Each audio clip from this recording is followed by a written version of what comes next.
everyone, welcome to Windfall in Waterdeep, Session 2. Thank you for joining us for an evening of Dungeons & Dragons. I'm Emma, and I'll be your Dungeon Master for this evening.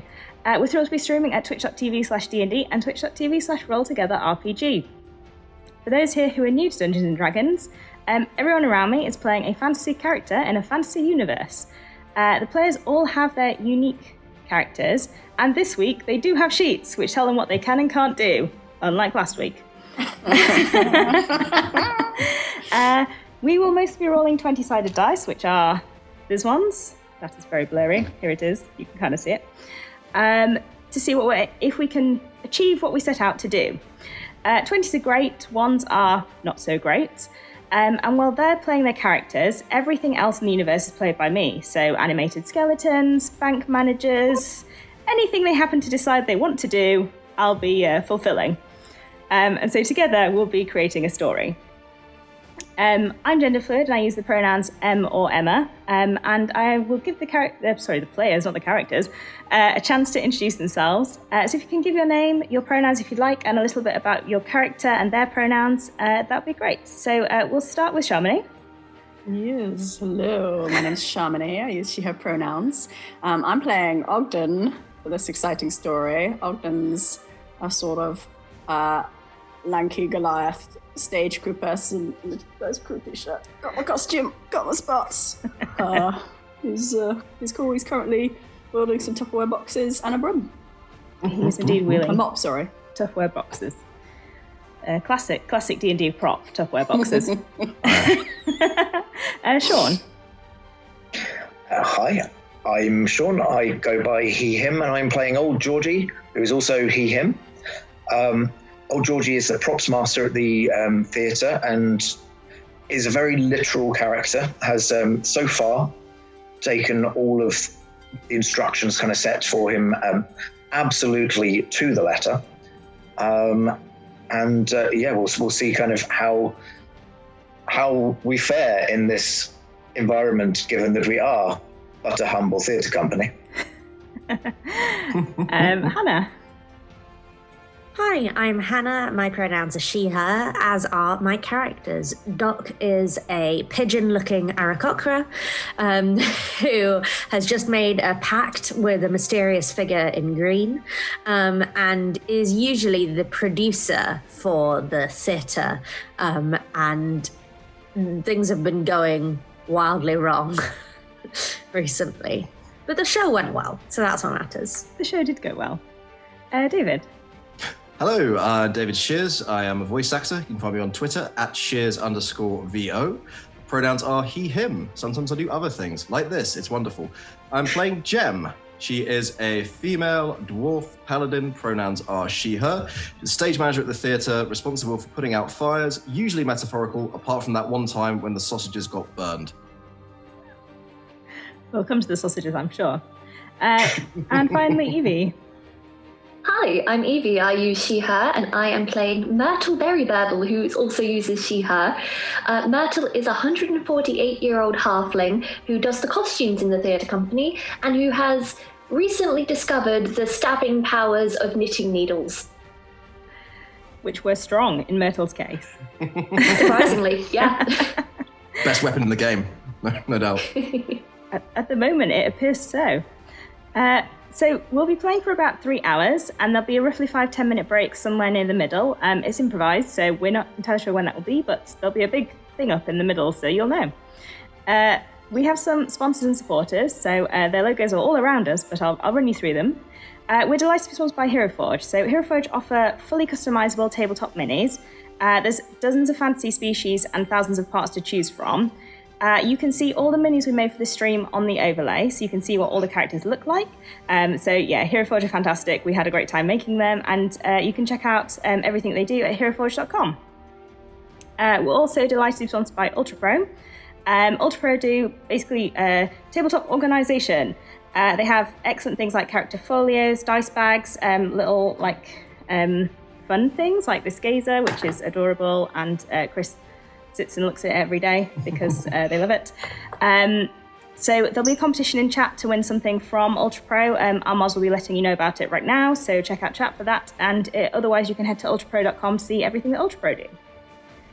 We're also sponsored by Elderwood Academy, who do their premium purveyors of bespoke gaming-themed gear, including hex, chest, dice boxes. So they also do spellbook deck boxes disguised as bespoke ancient arcane tomes. And I spoke about these last week. They are really cool, so you should definitely head to their website and look at them, because I cannot describe them in detail, which is appropriate to how exciting these are. Just go look at them, they're really cool. elderwoodacademy.com. We're also supported by D&D Beyond. This week we do have the overlay. It is on the left-hand side of our screen. You can check out what all these people leveled their characters into. So yes, it's on the left-hand side of the screen. D&D Beyond do everything digital. I'm using their encounter builder today for the Fight with Skeletons that's definitely not coming. They're really cool. Go check them out. We're also supported by Level Up Dice, they made us these really big D10s. They are really big. I have a normal D10, which is, titchy in comparison. And if you're interested, you can, there'll be a link in chat for you to go and check out these really big dice. They also do other really pretty dice if you're interested. And we're also supported by 2 D&D games, so Isle Champions of the Forgotten Realms and Warriors of Waterdeep. There's some codes at the bottom of the screen to get gems in both of the games, which get you stuff. And if you want any more information, pop a question in chat and one of the mods will help you out with info. If you want to follow us on social media, we are Roll Together RPG everywhere. And massive thank you to our D20 Club on Patreon, who help us do what we do. We're really thankful for all of your support. So check us out on Patreon if you'd like to support us. Finally, we play with a diverse group of players who play a diverse set of characters with wide-ranging sexual and gender identities. Our tables are trans-positive, and we champion and encourage trans players and characters in our games. The DM and players may portray characters that are of a different gender to their own. We aim to avoid misgendering, but acknowledge that it does happen, and we have a company policy in place for correcting people on pronouns. If we miss an instance of misgendering, we're open to being corrected, so please do let us know if you think one has been missed.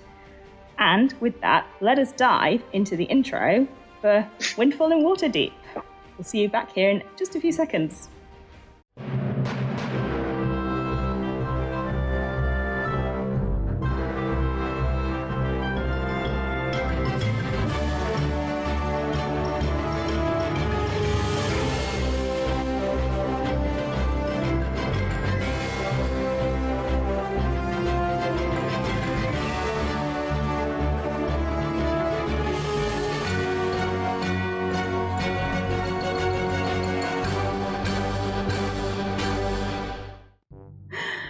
And we're back. So last time in Windfall in Waterdeep, the team successfully put on the opening night of Weenie Todd, the Tiefling Barber of Fleet Street. In the course of the opening night of Weenie Todd, the Tiefling Barber of Fleet Street, a few things happened. Georgie found a pouch which had a lot of strange gold in it, as in they weren't dragons, which are the normal currency of Waterdeep. They were these sort of crescent moon-shaped gold pieces. He also succumbed to a curse attached to the pouch, which means that he doesn't want to give it up. Which became a bit of an issue when a thief broke into the theatre and demanded that he give the purse up, or that the thief would kill one of the actors. They knocked out the thief between them. Well, I say between them.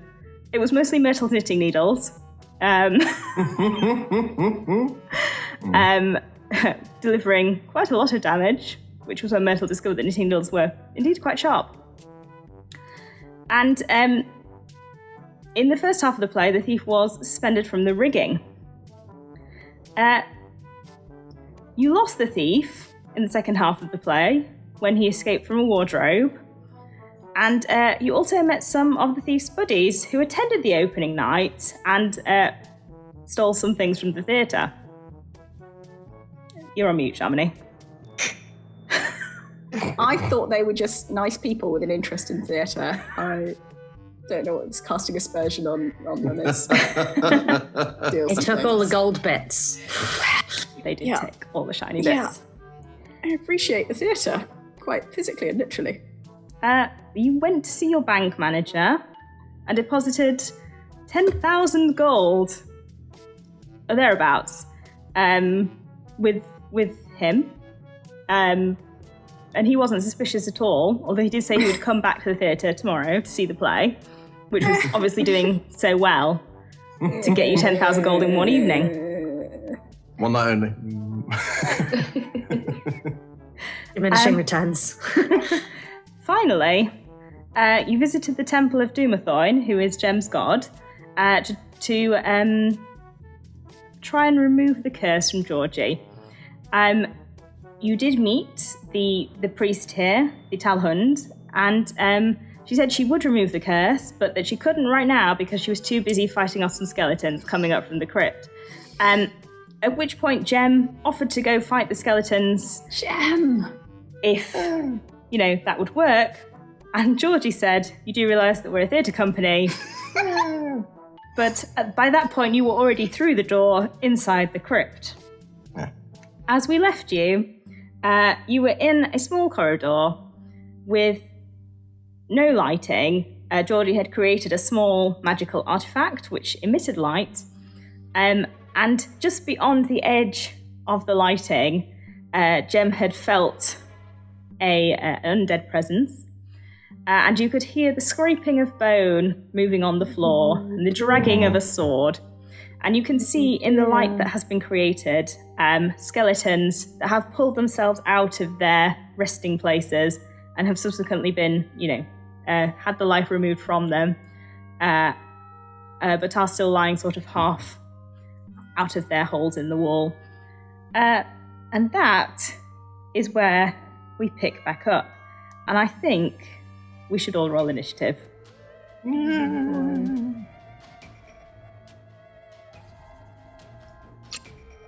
It's not going to be the greatest. Ooh, that's not bad. I like these new Beyond dice. That is not bad. I can see what you've rolled because it comes up in the... This is magic. With the campaign on Beyond. So, yes, if people roll on Beyond now, if they're in a campaign, it comes up in the encounter tracker. So I get a little notification saying what you've rolled, and I can put it into my encounter tracker. So Ogden has rolled a 22 and Gem's rolled a 15. What's everyone else got? I got a 5. That's with my +3 to initiative. Sometimes the rolls just happen. Myrtle? I got 21. And Georgie? I also got a 21, but that was a natural 20 because I only have a +1.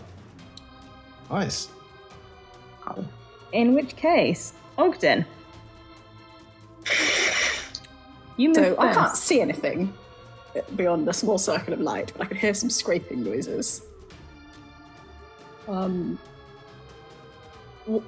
What should I do if I see any skeletons, Gem? You see skeletons? Take them out. Take them out. Yes, but not like to dinner. Like, help them to shuffle off the mortal coil. Didn't they already do that? And that's why they're skeletons. Hit them until they stop moving. All right. I will hold my action until I see a skeleton. And I will stay here where we are. We're just in a little gang in a corridor, right? You're in a little clump. Who would be at the front of the clump? Like, how would you have clumped? Thanks, Gem.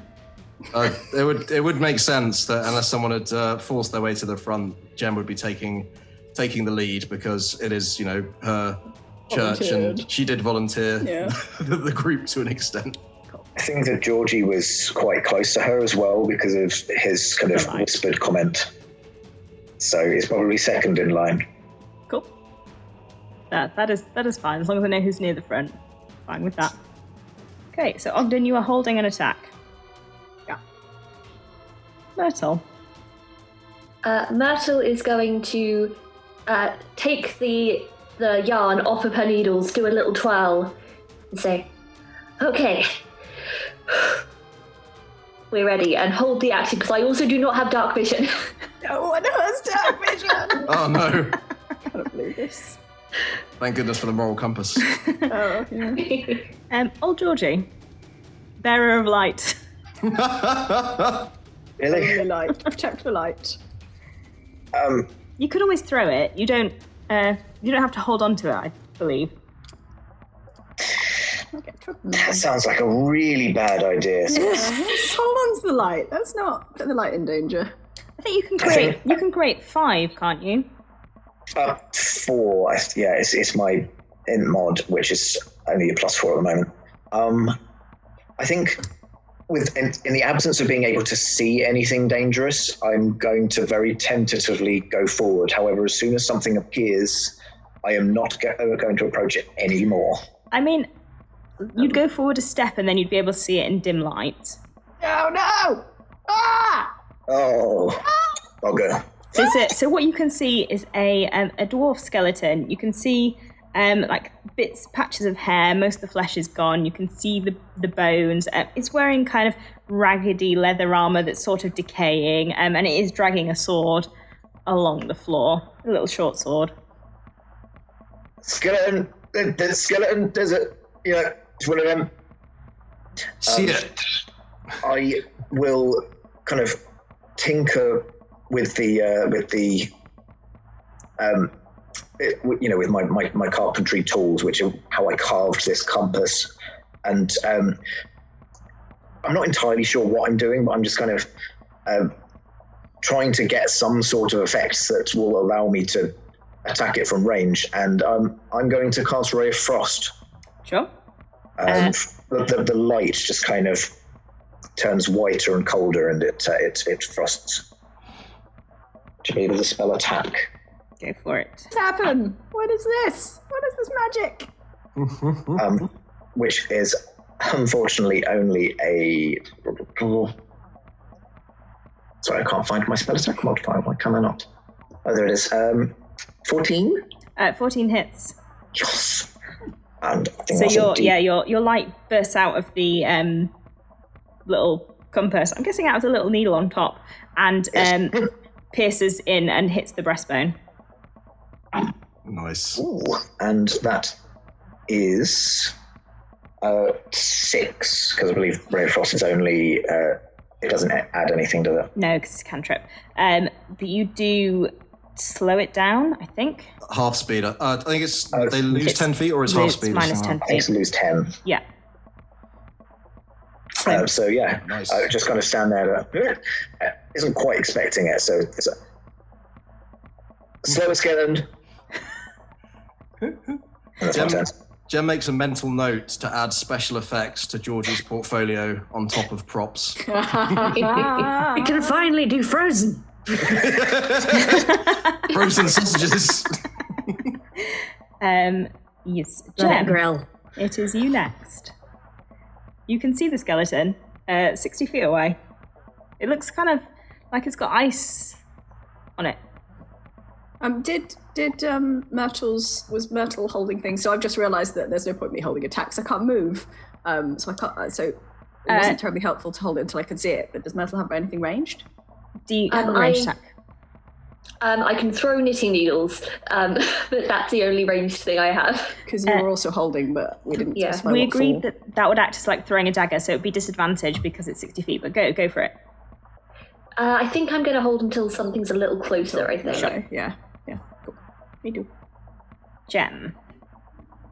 So Jem actually does have dark vision, making her a rarity in these parts. Amazing. So 60 feet of it. Skeleton 60 foot away, you said? Yes. So Jem, looking at the others, deciding that, she's brought everyone into this chamber and this theatre group, as Georgie so aptly reminded her, is going to try and instill a bit of courage. So just moving forward the full, I think it's 30 feet, it's my movement. I don't have anything standing. Oh, and it's 25 because I'm slow. So moving forward the full 25, just kind of sort of Huskarl-like banging the axe onto the shield, just being like, skeletons, it's time to go back to sleep. I'm going to axe you nicely. And I'm just going to hold an attack action for the first enemy that comes within range to be attacked. Sure. As pretty much all I can do, as trying to encourage everybody as much as possible. Yay. Teamwork. Doc. Great. I So there's a skeleton that's 60 feet away. Yes. That's covered in ice right now. Yeah. Great. Doc sort of holds up her hands and goes, ah! And out of that fear, casts Eldritch Blast. Go for Nice. it. Blast the skeleton. Yes. Yay. Oh, it's been so long. There we go. That's a 9. So Is that to hit? Oh, sorry. To hit was a 19 19 plus hits. 4. So, Yes. yes, I hit it. And nine, then 9 points of damage. 9 points of damage. And I guess because it's given by this green individual, I think it would be the magic would look surprisingly green and smell a bit loamy and a bit earthy and a bit like, what the fuck? So as this blasts into it, the skeleton, all of the bones sort of crumble and fall to the floor in a pile. I'm just gonna look at Doc. Jem looks around as well, just with a nice. And Okay. also add special effects to Doc's portfolio. Oh, no, absolutely not. As this happens, another 2 skeletons get up from holes in the walls one from near to where Jem is standing and one from near to where Myrtle is. Well, the rest of the clump of you are. And are gonna head towards you. Technically, Jem, you'd get taken attack on one first, and Myrtle and Ogden, you'd get taken attack on the other one before they take their turns. Cool. They reach us, right? Yes, they will get to you. Yeah. I'll roll it. So roll those attacks. It's a 13 to hit. Yeah, 13 just hits. Cool. This dice, I've got the rhyme of the frosty dice on Beyond, that it doesn't show you the numbers until it finishes rolling. It's kind of concerning. That's 10 points of damage. Cool. Keeping that tension. I'm just there like, oh my god, what have I done? Ogden is going to see the skeleton coming, and then so he's currently got the Tupperware and the cash box under this arm and a mop in this arm. He's right-handed, so he's going to sort of shuffle around so that the 2 boxes are in this arm and the mop is in this arm, and then he's going to whack it with the mop for 15. Yes, 15 to hits. hit, and for 6 points of bludgeoning damage. They're It'd be vulnerable. amazing if he chose the Tupperware. They are vulnerable to bludgeoning damage, so it takes 12. Oh wow, that's great! That's great. Doesn't stop moving. Not quite, but it looks really badly hurt. Am I within 5 feet of Ogden? Yes. Not that I need it. I got 17 to hit. And then that is 8 of the 8. Between the 2 of ignition you, damage. you completely massacre this skeleton. I'll look at Jem and be like, I think it stopped moving. Hey, that's right. Jem, the one in front of you is going to try and attack you. That is an 18 to hit you. 18 just hits, yeah. That is Ah, you bony beastie. 6 points of damage as this sword sticks in through your Ow! through a gap in your chainmail, because it is chainmail that you've kind of cobbled together. Yeah. I'm not quite sure how to wear it. There's probably a couple of straps that haven't been done up properly. Yeah. Ah! And you can hear other sort of ominous sounds from further down the corridor. Cool. Ogden, it is your turn. You have just completely smashed a skeleton along with Myrtle. Wonder if there are any more we should hit. It's quite dark. I'm going to take a tentative few steps towards any remaining scraping sounds. They're further down the corridor, but you could, Go. tag team the light. You could hand over the light. That would be a free action. And also, go and hit the one that just hit Jem. Yeah. There is Maybe one. I'll do that There is one in instead. front of Jem, which is 25 feet away, so you could easily get to it. Try hit this one, Jem. Please! Hit it with a mop. That definitely hits. It's a 19. Yes, that hits. And that is 8 points of damage.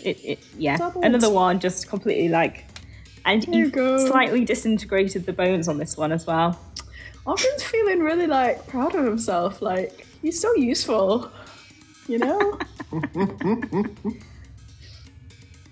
That's it. It's me. Cool. Myrtle. Jem is just bleeding quite a lot. Oh no. Uh-oh. We don't have a healer, do we? It's not health and safety compliant. I've just done a quick scan through the group, and I was just thinking, there's not a lot of heals. Should have asked this time. I can repair your armor costume with knitting. That's about it. No. Oh boy. Just suture my wounds, that's fine. So I can't see anything. There's just scraping noises, right? Yes, from further down the corridor. Okay. I think I'm gonna just kind of go up to Georgie a little bit and just be like, so young Georgie, I think we should go a little further in with that light doodad that you've wrestled up.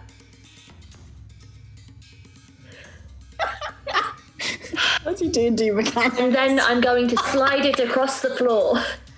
As it What is slides, treads on it? Then we're fucked. as it slides down the corridor, you can see kind of, 120 feet down this corridor now. Well, you can't see behind you anymore. And you can see another 3 skeletons that are kind of making their way out of their little alcoves. They're about... Ogden went... If Jem is 25 feet ahead, you've moved up to that. No, sorry, you moved up to Georgie. So Jem is 25 feet ahead of you. They're probably about 30 feet ahead of Jem. Let's say 25 feet ahead of Jem, otherwise it just feels mean. Okay, cool. That was probably my action, just to slide it across. Let's say it's an object interaction. If you want to dash to get further down, you can. Yeah, I'm gonna go up to the Gem and Ogden crew. Old Georgie. Cool. So, on old Georgie sees Jem take a hit, and just kind of in that, just a friendly kind of, Jem, you right? And is going to cast Cure Wounds. Oh, what is this? This is Artificer, baby. That's magic. Yes, and that will be my action, and I have very few to none bonus actions, so that will be what I do on my turn. How much do you heal? Oh, that's a good question. That's fine. All of the heal. That's what I heal. All of it. 1d8 plus my spellcasting mod. 7 plus 4, so your health again. Oh, yeah. Thank you, Georgie. Back up. Ow. And I back up a bit. I'll always think of you as old, Georgie. Is Jem just suddenly noticeably less bleeding and straightening up? I presume, yeah. There's still blood on the chainmail, but underneath that is the wound is just kind of healed, and there'd be no scarring even. It's just an instant.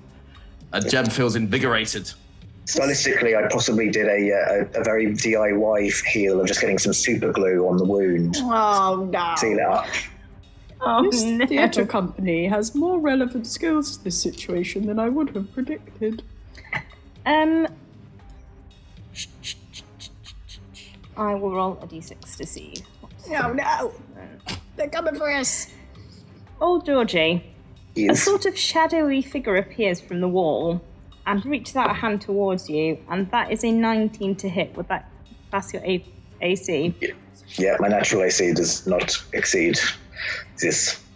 Almost goes like through your skin a little bit, and you take 8 points of necrotic damage. Not like that. Your strength score is reduced by 4. As in a 4 modifier, or? Yeah, your modifier. The modifier is reduced by 4. Yeah. Good. I have a -3 to strength now. Oh, lordy. And then it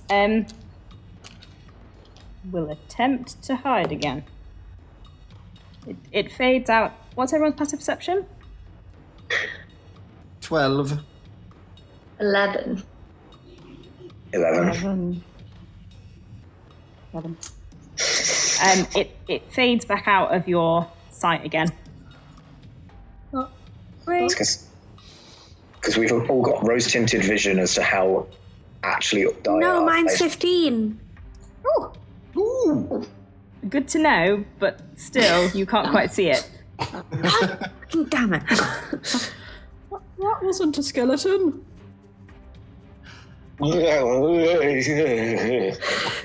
Gem Hey, or makes did a you just mental get note. older? Gem's mental note is now, there's more than skeletons down here, therefore I am mentally increasing this deal to be all the spells we need from the priest. Delete the hard bargain. It is your turn. Oh, goodness me. Can I see any other enemies, or are we just being accosted by invisible beastie? You can see the skeletons. There are 2 skeletons 25 feet down the corridor from you. Alright. Georgie, alright? No. Gem is going to take a defensive position next to Georgie, trying to kind of protect him. He looks a bit sort of washed out, a bit grey. I'm going to hold the attack action to strike at the... I'm going to hold the attack action to strike at the next thing that becomes visible within range. Okay. If I can do that. Sure. And just I've got your back, Georgie! I think having seen or not seen something invisible really do a number on Georgie. Doc is going to shiver, and as she does start shivering, you see a thin sheen of ice cover her feathers and come up and cover her beak, and then it sort of melts away. And I have just put on my armor of Agathis, Nice. which means that anytime a creature hits me with a melee attack, it takes 5 cold damage. Amazing. That's such a cool visual. Thank you. Ice pigeon! Ice pigeon. Indeed, ice pigeon. All those London pigeons a couple weeks ago. In which case, the 3 skeletons are going to start moving towards the cluster of people who are there. And they are going to attack the 3 of you that look like the biggest threats. So Ogden, Myrtle, and Gem. Because Doc is still further away, and Georgie looks terrible. Try to shield Georgie as much as possible. There. Back off! It's my friend! So, Gem, that is a 19 to hit you. It does hit. Ogden, that's a 17 to hit you. It's And Myrtle, I rolled really well. That's a 19 to hit you. skeletons. Yeah, that hits. Oh god. Gem, that's a 5. Ouch. Ogden, that's a 7. Ouch. Myrtle, that's a 6. So, suddenly getting flashbacks to playing Baldur's Gate with a level 1 character and realizing that, oh yeah, actually skeletons can kill you. I think we're all just realizing that this is a lot more deadly than we initially anticipated. This is not like stage fighting! Wait, do they have skeleton-y swords? What are they doing? Remind me. They've got short swords. Damn. Ouch. They presumably were buried with their weapons. Gem, you were holding an attack if you wish to take it on a skeleton, or you can keep holding it. I was going to try and hold it for if the invisible thing became visible in order to make an attack. You can keep holding it if you want to. I think I will, because that seemed to be the biggest threat potentially, and that's my concern at this point, is making sure that Georgie's okay. Okay. Although if you die, it won't be in vain, because I can pick you up and use you as a shield. So don't worry. I wouldn't actually do that. I'd get you up. Not encouraging. Don't worry, I'd get you up. There are many skeletons here. Oh! I'm gonna like hold my mop at the top and do like a big like swing down onto a skeleton's head.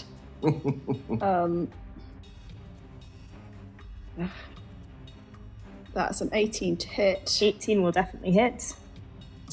And that's a 4 Which bludgeoning damage. they are vulnerable to. Nice. It's right up in my face, isn't it? It is, yes. After I've done that, I'm going to glare at it. Do I have time to very carefully put the cash box and the Tupperware box with the knife in down near the side where Yes, we get of course sort you do. knocked into? I'm going to put them down. And I'm going to punch it in the face!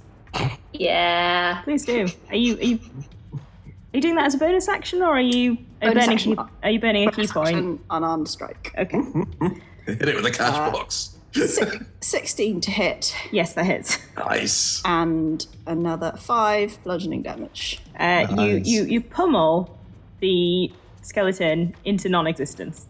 Ah! You're getting the hang of this. It's actually easier when you put the things down that you're carrying. Just nod sagely. I love the cash box, everyone. Oh, that's me. Myrtle. Cool. So there's still 2 in front of us, right? Yes, 2 skeletons Yes. there. And I'm within 5 feet of allies. You are indeed.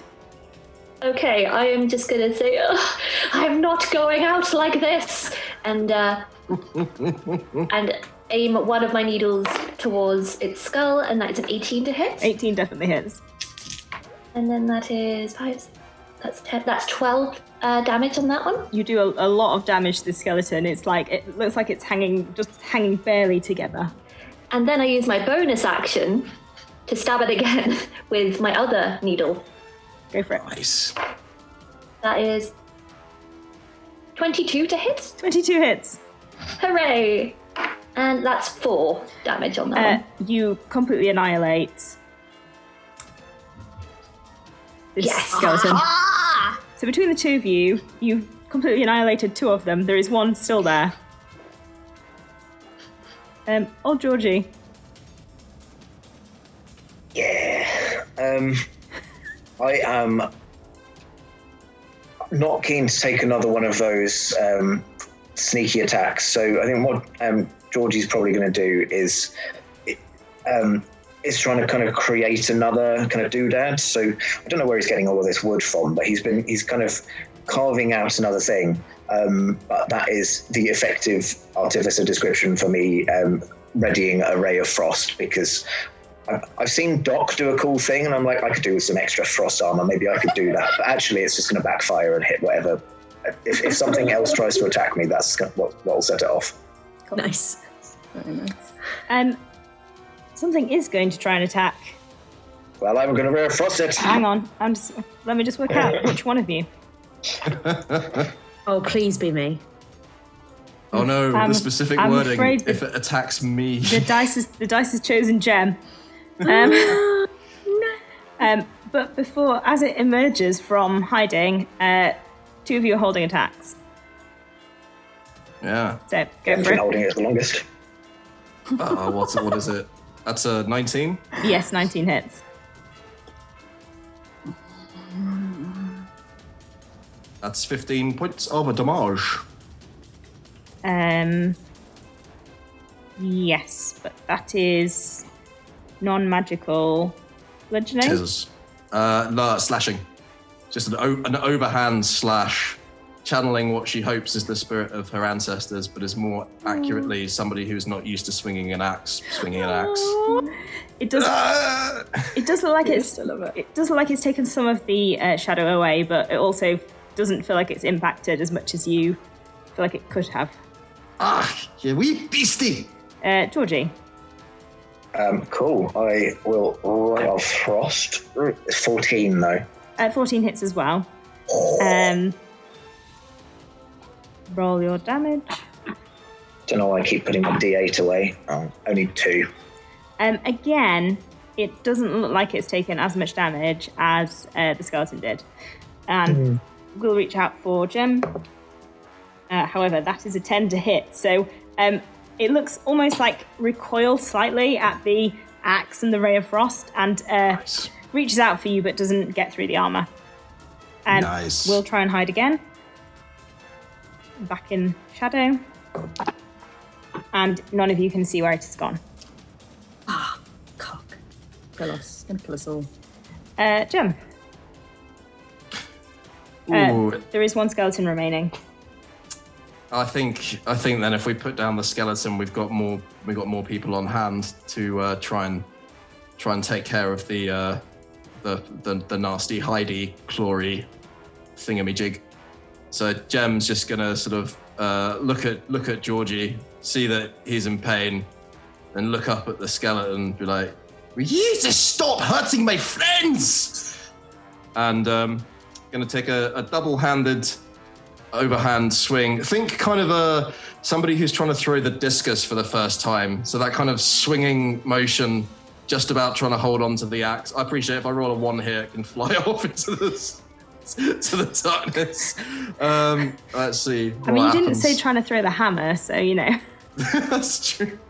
21 to hit. Yes, that hits. Double-handed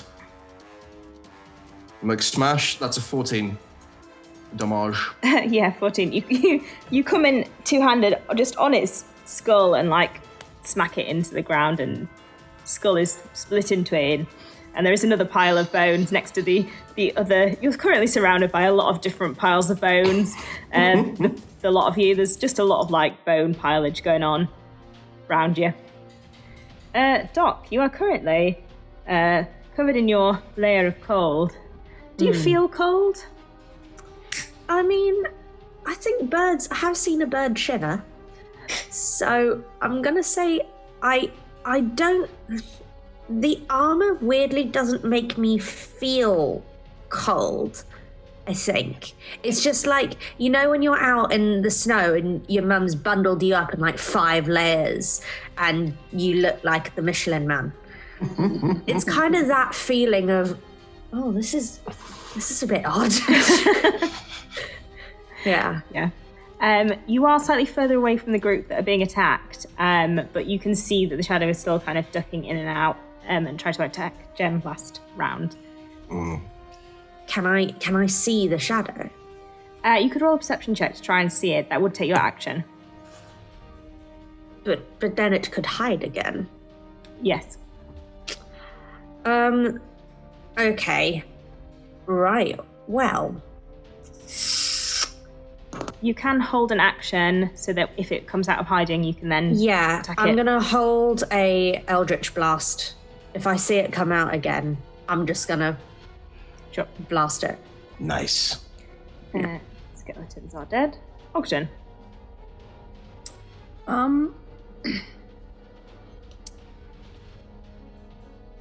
I will say, do you think that was all the skeletons that we agreed to sort out and that we could go away now? Like, clutching my bleeding torso. That was Ted Gem, probably. There's still something there. Don't worry, we're gonna get through this. Technically, we only agreed to take care of the skeletons. That's what I was thinking. We can renegotiate at a later time. All right. I shall huddle with everyone else. You know, like when the bison are like, no wolves. Like exactly like that. Aren't the bison technically going, if I huddle with all of these people, the chance is more likely that one of the other ones will get eaten than me? Not if the spiky bits are on the outside, because then they can't get your bum. Which is very applicable to shadow monsters who might be after our bums. Canonically. I know, right, I will pick up the cash box and the Tupperware again, come back to sort of where everyone else is and put them like just behind me so that I'm sort of protecting the cash box. Then from the ghost. Yeah. Yeah. Then sort of stand sort of facing outwards with my mop, and I will hit anything that comes into range that isn't these people. Sure. Myrtle. Honestly, I think the young'uns have it in hand. I'm gonna hide among the big people. Please roll a stealth check. Yes, I will. You say you're gonna hide, but just behind us, not like in the shadows. Nope, just behind. I have halfling. I'm naturally stealthy, so I can attempt to hide if I'm obscured by a creature at least one size larger. Nice. And I got 13. Cool. Yep. Grand. So scary. Stealth knitting. Standing in the dark, bleeding, shadows coming up. You just hear an ominous clicking behind you with needles coming together. Yes. Jem is very afraid, but is just trying to sort of style it out for the benefit of the companions, so trying to not seem afraid. Oh. Jem! Old Georgie. I'm shaking with rage! I think seeing that everyone is doing this kind of defensive huddle thing, it's going to be a similar scene to last time. So I will be holding a ray of frost and tweaking it. Nah, that didn't work. Maybe if I chip this bit off, then that'll work. Somehow carpentry turning into spell casting, and yeah, kind of presenting my hardest feature towards the outside, which is probably actually my shell, but in that kind of half turn, so I can kind of defend my site, my area. Grand. Woodmancer. Coming for us! It's coming for us! It is. It's coming for us! Only this time it goes for the less hardy-looking one, which is the pigeon. Oh. Pigeon. It's hardier. Those of pigeon you looks. with ranged attacks, Yes. who are in the main group, may take ranged attacks. Those of you holding non-ranged attacks, I'm afraid you're too far away. I was holding an Eldritch Blast. You would need to roll at disadvantage. Because I it's will right next roll to at you. disadvantage then. Georgie, you can roll. If Ogden or Jem, you have a ranged attack, you can... I'd use my action as well. That's a sorry. 14 with disadvantage. Yes, 14 will hit. Yay. Georgie? That was a 16 from me. Also hit. Okay, it only did 3 points of damage though. Force damage, though, so it takes all of it. Yes. So, Use the force. Seven And it hit me, right? 7 points of cold damage. 7 cold. Yep, halves. And as it reaches out to touch you, does it do... Could you just read me Armor of Agathis, because I need to know whether it does the attack and then takes the damage, or whether it takes the damage before it does the attack. A protective magical force surrounds you, manifesting as a spectral frost that covers you and your gear. You gain 5 temporary hit points for the duration. If a creature hits you with a melee attack while you have these hit points, which is, I think, what it's done, the creature takes 5 cold damage. Right, okay. It will do the attack, and then it will take the damage. So it's going to do the attack, and then it's going to die, but you take the damage as well. So it will hit you because it rolled a 23. Yeah. Because just all of the good rolls today. You take a grand total of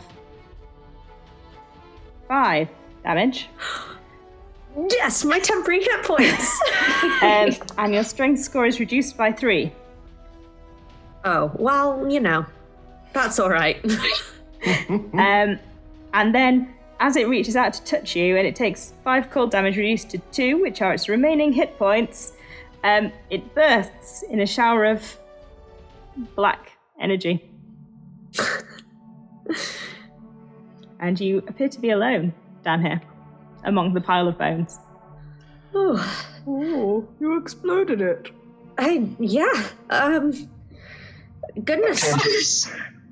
That turned out to not be so much of a Temple of Dumathon as a temple of, death. Undeath, to be precise. Is everybody okay? I'm fine. No. And make sure they get us healed up. Absolutely not. I'm 148 years old. I should not be fighting what I'm going to be in another 20 years. Myrtle, no. You're impressively more nimble than me, though, Myrtle. Yes, well, I do yoga every week. I need to start doing that with you because I'm very stiff. Oh, yes, I'll put a good word for you in at the yoga club. Okay. Anyway, I am bleeding very profusely. Can we go upstairs? Yes, let's get out of here. I'd just like to do a quick divine sense to make sure that we have, in fact, cleared everything and we're not going to get attacked by something as we try to leave. Sure, do your divine sense. So Jem just takes a moment of concentration, feeling this glow kind of suffusing her, and then moving out, this warmth kind of spreading through her, then just opens up her eyes to see if there's anything within 60 feet that's undeady. You don't get any blips of warmth on your cold points on your radar. I think that's everything. Well done, everybody. Let's go get healed up and get Georgie decursed. Yes, it's very important. Okay, quick march. Let's go. I thought it was just people who died. I didn't know they were going to try and stab us with swords. Unfortunately, it's a dwarven burial custom to bury the dead with weapons. I can see now how that might have some certain drawbacks, but I don't know what the shadow beastie was. What was that? It was concerning. It's confetti now. Let's go. Let's have this discussion outside. Hey, yes, excellent. Jem's just gonna hang back a second as everybody leaves. Just take a moment to just have a bit of a quiet reflection of respect for the dead that have been sent back to their rest, and also just shaking with fear and just that adrenaline that's just wearing off, of having to kind of put on a brave face for the team. Just a moment to sort of gather herself. Just okay, right, and then follow. As you get to the door and you realise that it is locked. Oh, we're trapped here forever. Absolutely not. And I Eldritch blast the door. Say, just looking across at Doc. We could just knock. roll to hit the door. That is a 10 on the dice plus 4. You blast the door. Roll your blast damage. Lock us in. 3. You blast a small hole in the door. And is it near the handle? Did you aim for the handle? So you can reach, right? Yeah, so I can reach through and open it. Sure. I try and reach through and open it, but it is locked, so that makes no difference. Try and reach through and see if the key is in the lock. I can. Do I need to roll investigation? I'm sure my needles are small enough in this bag so that I can do a little of the old jimmying. I used to do that on my late husband's private drawer just to keep an eye on him. Late husband's private drawer? It's old Jimmy, old Georgie's cousin. The key is not currently in the lock. Feel free to roll a Thieves' Tools check on the door if you want to. Eldritch blasting a door is quite loud, right? Knocking is somewhat redundant at this point. Yes. I'm proficient in Thieves' Tools, so do I add my proficiency bonus? You should already have. Do you have a number for Thieves' Tools? I don't have a number. I download it as a PDF. Okay. Yeah, it should be your Dex plus your proficiency, I think. Dex plus proficiency, cool. That is... That's a dirty 20. You start to Jimmy lock, and you've just swung it open and opened the door as Kalana is like moving rapidly towards the door with a slightly panicked look on her face. Oh, it's not a 20. Sorry, it's a 17. I'm bad at maths. Still fine. Cool. Oh gosh. Sorry. You locked us in? Did I not hear you knocking? I'm so sorry. I would have let you out, obviously, if I'd heard you knocking. Swords. Well, yes. Did I forget to tell you about? I did say that there were skeletons trying to get out, didn't I? Did I not tell you that? Did you also tell us about this sort of black figure of pain that turned into confetti? The what? Yes, it was hiding in the walls. There was a... It got old Georgie. Oh, he does look bad. Yes, you better be able to fix this. I definitely can fix him. Have you considered just having a sleep?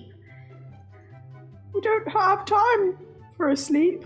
We have a list of things to do tonight. Right. It seems to me that we both might have forgotten certain things from the conversation that we had, where you clearly forgot, perhaps, to talk about skeletons and swords and evil figures of darkness.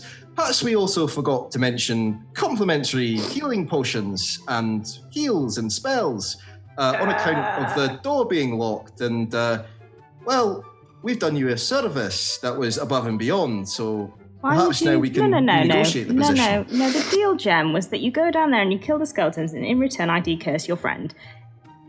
Okay, but we did that, right? And then the skeletons had swords, and then there was more, and then... Animate skeletons always have swords. Yeah, we'll leave the skeletons out of it. You did not mention this shadowy figure of darkness that had the ability with touch to very badly hurt us. So maybe... I've not encountered a shadowy figure. That sounds new. Could you tell me more about the shadowy figure? It might be useful to know for later. Doc exploded it. That does sound useful. Amazing. It was like, and then they were just like, and there was all sorts of magic everywhere. Can we maybe have the bit of the deal that was made where I get uncursed for, like, before we start doing other things? Right, yes, uncursing. Right. If you just sit over there, there's like a little pile of, like, a circle of dirt.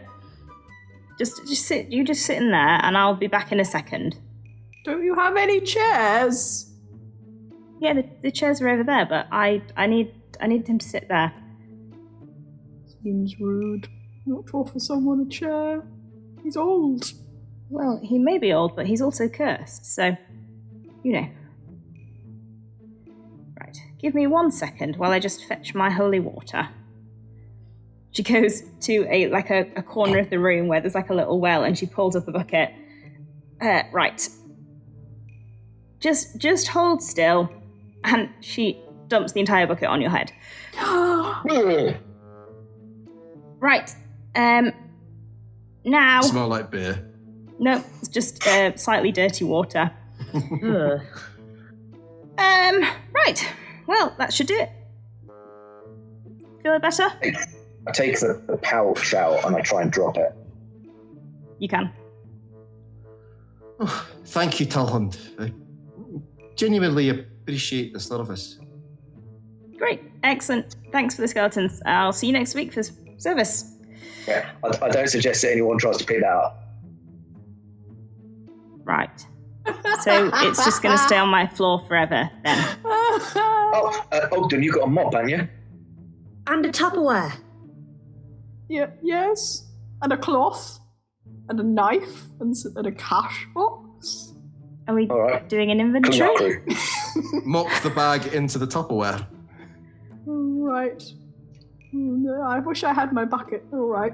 Look, if it's a cursed item, there's people who will pay a decent amount out of curiosity. Really? Or maybe we bring it to the watch when we bring the knife to the watch. Oh yes, that was the thing we had to do. Yes. Bring it all to the watch. Get a nice reward for being good citizens, and maybe they'll all come and see the play. All right. all publicity is good publicity.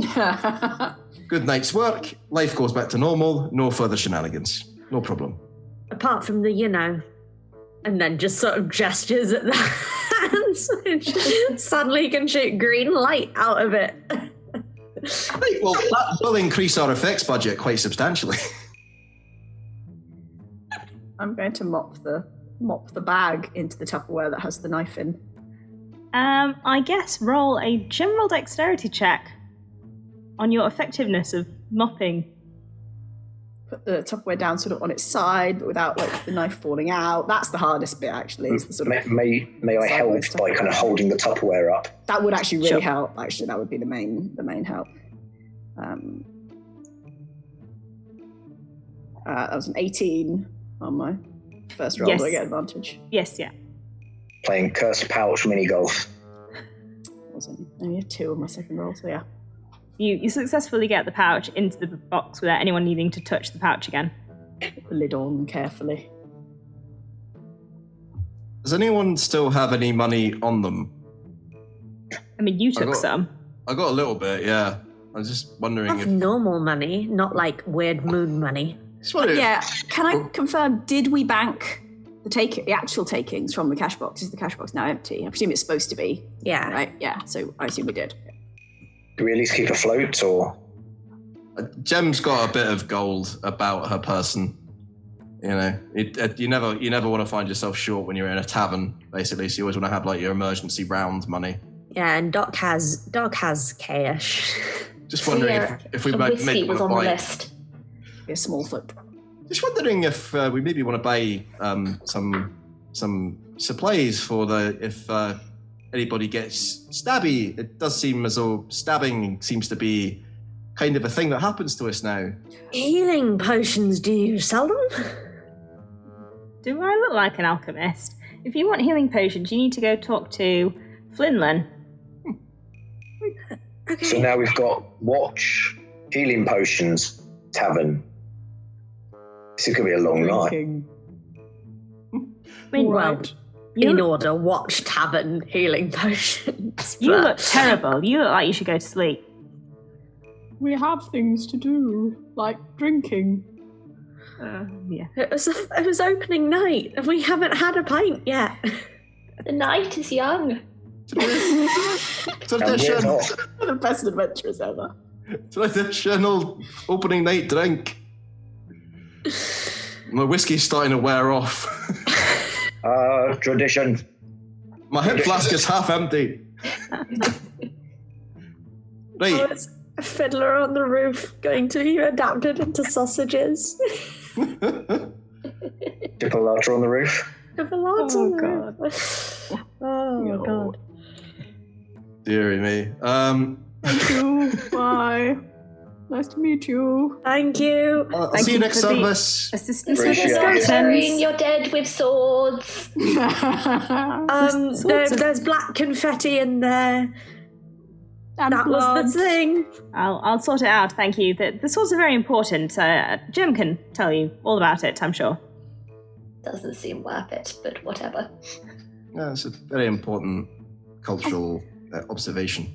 As we leave, I'm just gonna say to Jem, aren't temples really supposed to, she's looking at blood everywhere, you will heal the sick and cure the stabbed, and is that not a thing? Well, there are certain similarities from temple to temple, but if you look at the general pantheon of the gods, people tend to look at exactly how they provide the temple services in slightly different ways.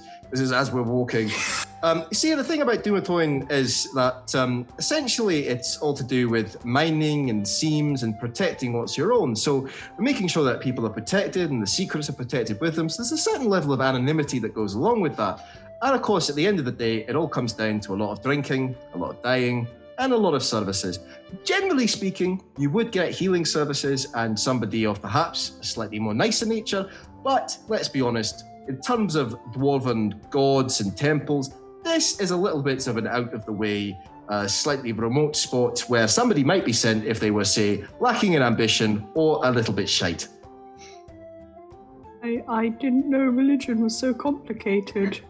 Oh, yes. I mean, we've only got 3 gods. We've got Moradin, Clangadin, Dumathon, and when you look at it that way, it basically comes down to bravery, heart, pride, loyalty, secrets, and being underground. That is the essence. I mean, I've got pamphlets if you'd like to read more about it.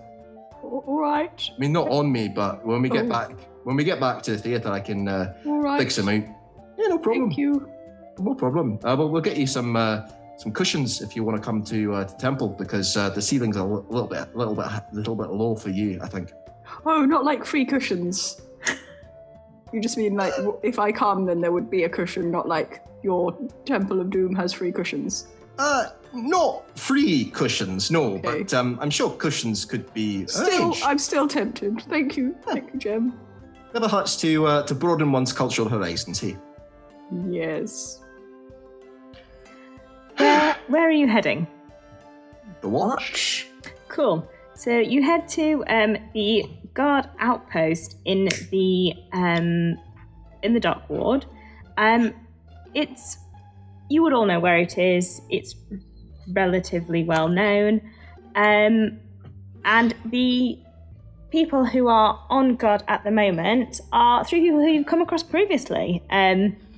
It's Captain Mergen and the 2 guards who you came across last night. So Mergen isn't a female elf, and her companions are Orvis, who is a male furbolg, and Roscoe, who is a male halfling. You probably have come across them before. They tend to be on watch in the docks. You did encounter them earlier this evening. They stopped you briefly, but let you carry on your way. They are the ones who are currently at the guardhouse. Roscoe, who is the halfling, is currently on the front desk. Hello, can I help you? Oh, it's the theatre troupe. How did the bank go? No trouble, I presume. You didn't run into any issues? No. Well, we'd like to report an attempted break-in, I suppose. I think might be the best way to start this, and then an attempted stabbing, and then a bit of lost property. Right. And anything else? Am I missing anything? Bit of a cursing. Yep. Cursed lost property. I can cover the lost property, but for the stabbing, the break-in, and the cursing, you're going to need to talk to the captain. Should I just go fetch her? Probably best. Right. If you could all just wait here, and I do mean wait here, don't, go away, because if you go away, I won't know where to find you, okay? Just some people get confused by that instruction. You do need to stay. Right. Yep, staying. He, gets up from his desk and then, walks a little bit and then looks back to check that you have stayed and then carries on. So are we sticking around or what? Jem just offers Georgie the hip flask. He comes back a few seconds later with both Orvis and Mergen. Mergen clearly in charge.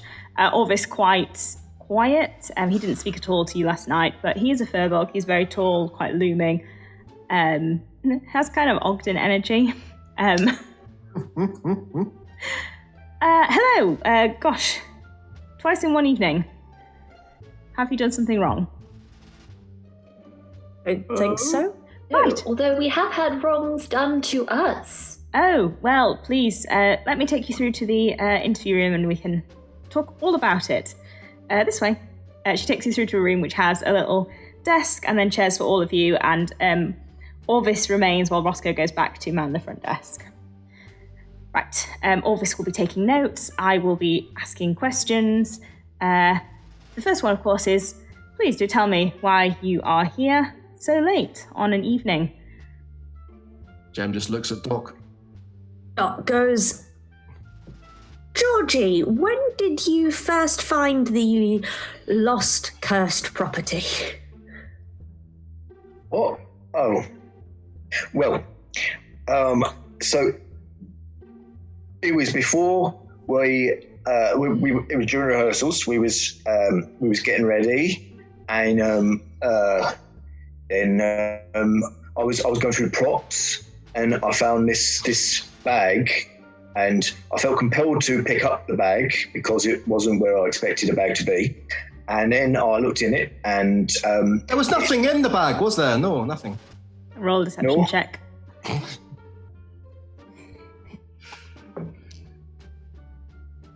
It's 10.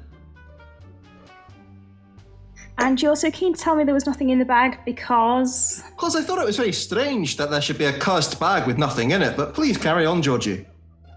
And Georgie, do you agree that there was nothing in this bag when you found it? yes, Roll a deception check. my best check. Hang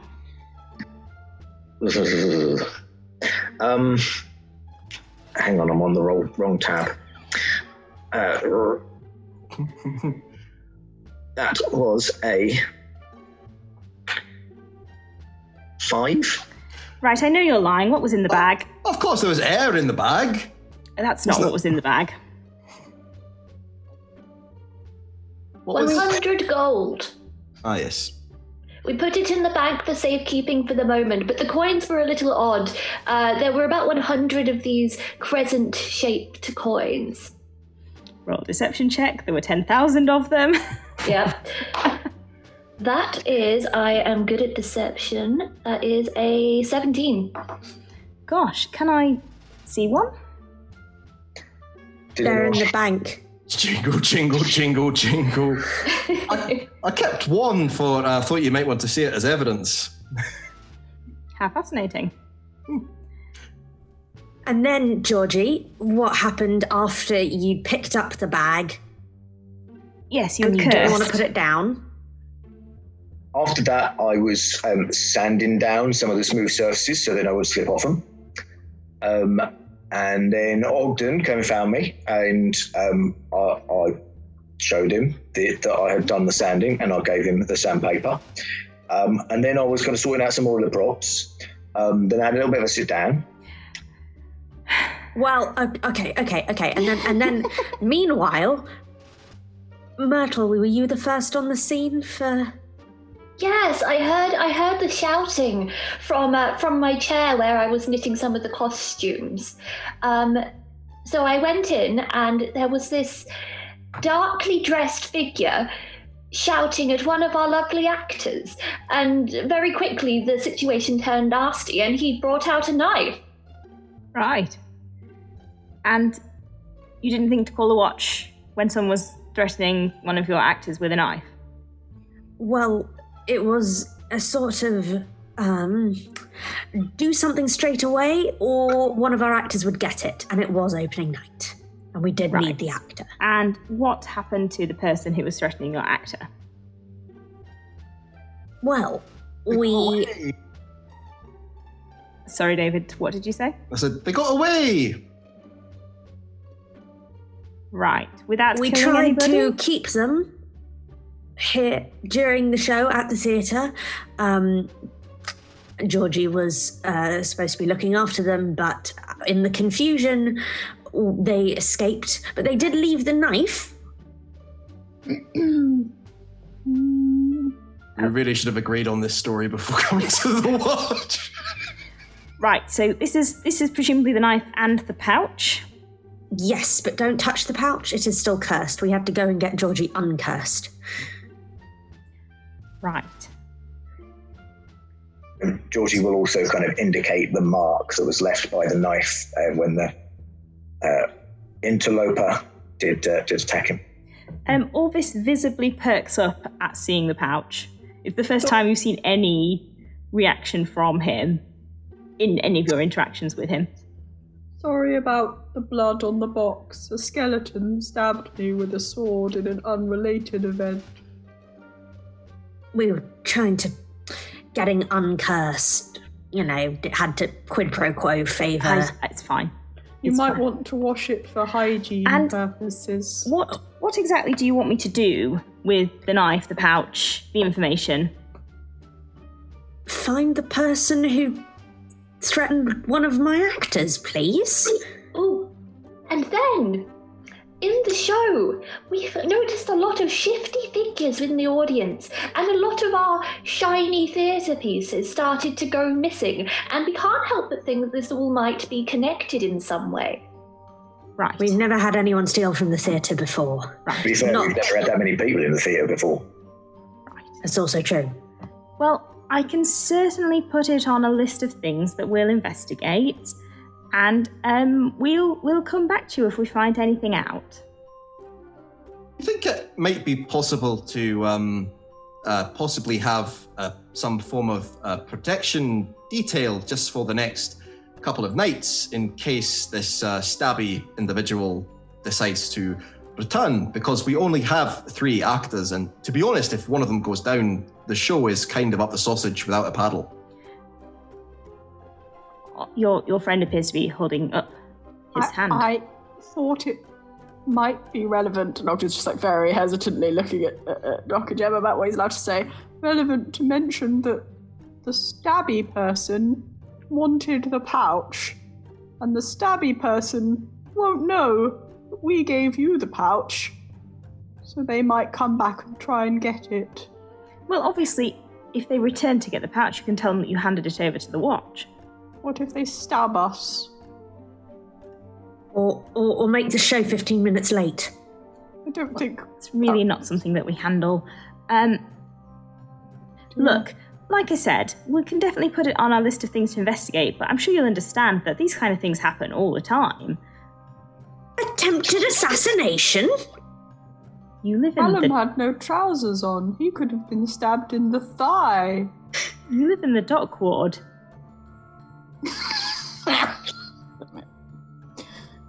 We're in the theatre. Usually the most dangerous thing that happens to us is, the threat of poverty. Or getting hit on the head by unsecured objects. Sometimes things don't get secured properly or don't have the proper padding on that it needs. True. It's very dangerous if you don't keep a very strict eye on all the sort of health and safety risks. The point is that we are civilians and we are not equipped to deal with this level of terror and barbarianism. Well, you can hire mercenaries. You have 100 gold now, apparently.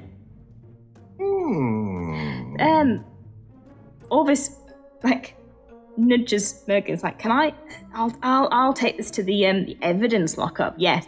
And looks very keen to do so. Can I roll investigation for suspicious behavior? Insight. Yep. This is noticeable. All this. So keen. 19 on the dice. 19. Modified 18. 2.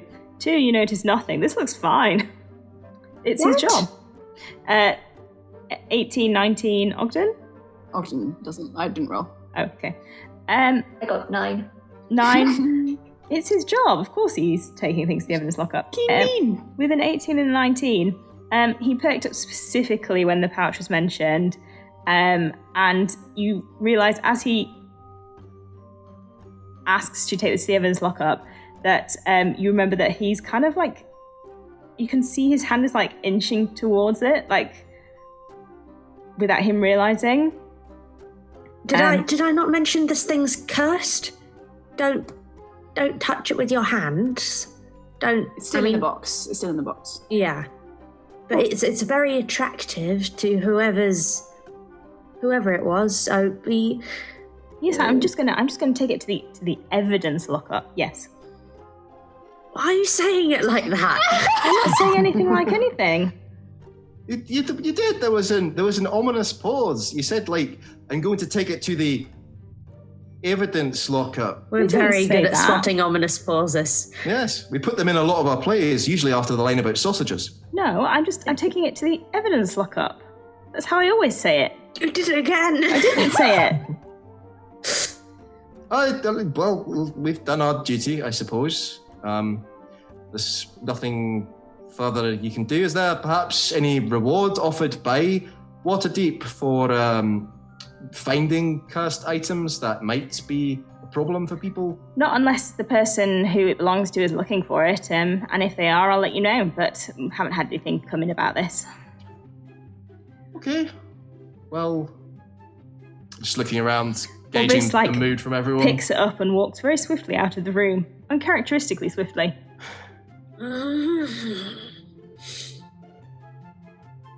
Job done then. Up. Whiskey. We're going to get drunk now. It was opening night. And sometimes on the opening night, after the show, we all go out and we have drinks together. Right, well, enjoy. That sounds like a lot of fun. I'm sure there'll still be plenty of places open, even though it is midnight. Oh. Jem just muttering to herself in Dwarfish, an old Dwarven proverb. She's just Kazakh mach, which loosely translates to That was Klingon.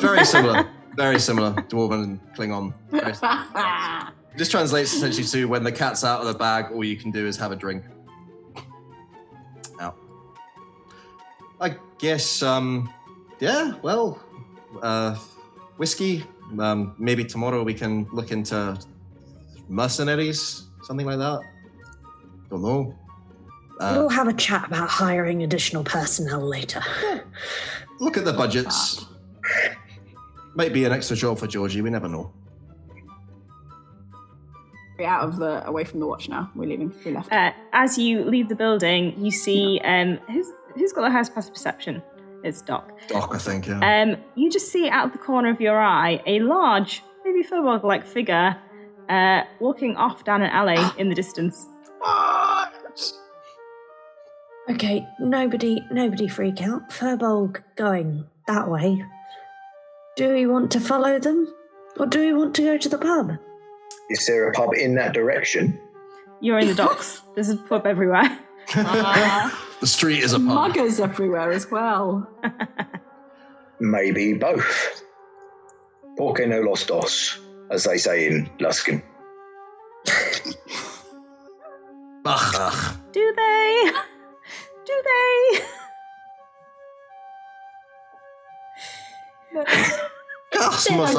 Okay, well, we need to make a decision to go or not to go. What do you think, Doc? Whatever you think is best. Oh my god. Nothing your bad eyes don't see. I'm perfectly prepared to call this day a win on the whole. I mean, it's a I cursed got bag. stabbed. Well, we're gonna patch you up, Ogden. Don't you worry about that. Right. I did. But Sorry, Jim. I thought you was done. no. I'm just gonna put my hand on Ogden's. I presume if I go on tiptoes, I can reach your shoulder. Like, everything will be fine. I'm just gonna heal you for 1 point damage with a bit of lay on hands. Just be like, I care about you. Where are you with your friend? Sorry. Excuse me? I am 148 years old. I was stabbed as well. Where's my healing? Bring it in. It's all right. I didn't even know you could do that. You can have a lay on hands as well. It's funny because all I was doing was caring, and then suddenly, and it happens to Myrtle as well, I get 1 point back. Suddenly this feeling of just, kinship.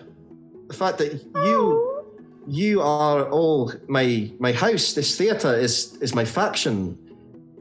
We're a team, and teams stick together. It's just like being down the mines, If a tunnel collapses, everybody rushes to the scene. You help as best you can. Now, do we want to get involved with this bag situation? What bag situation? Can we have some hugs instead? Let's have a hug. Hey, close. And Hugs. Clank, clank. Just mind the axe, okay?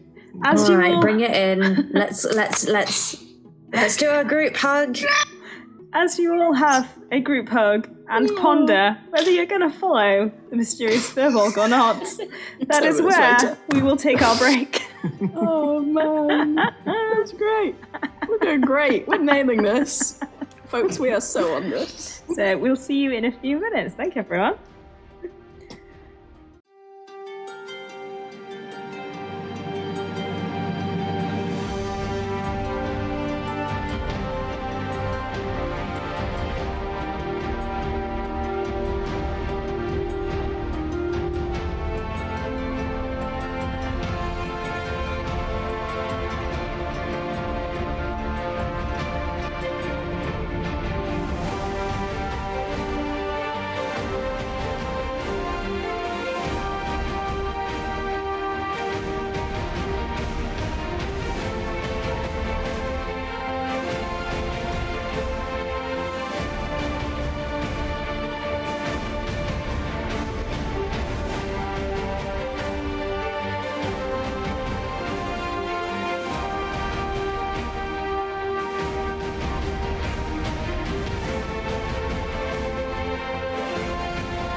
Right, everyone, welcome back to the second half of episode 2.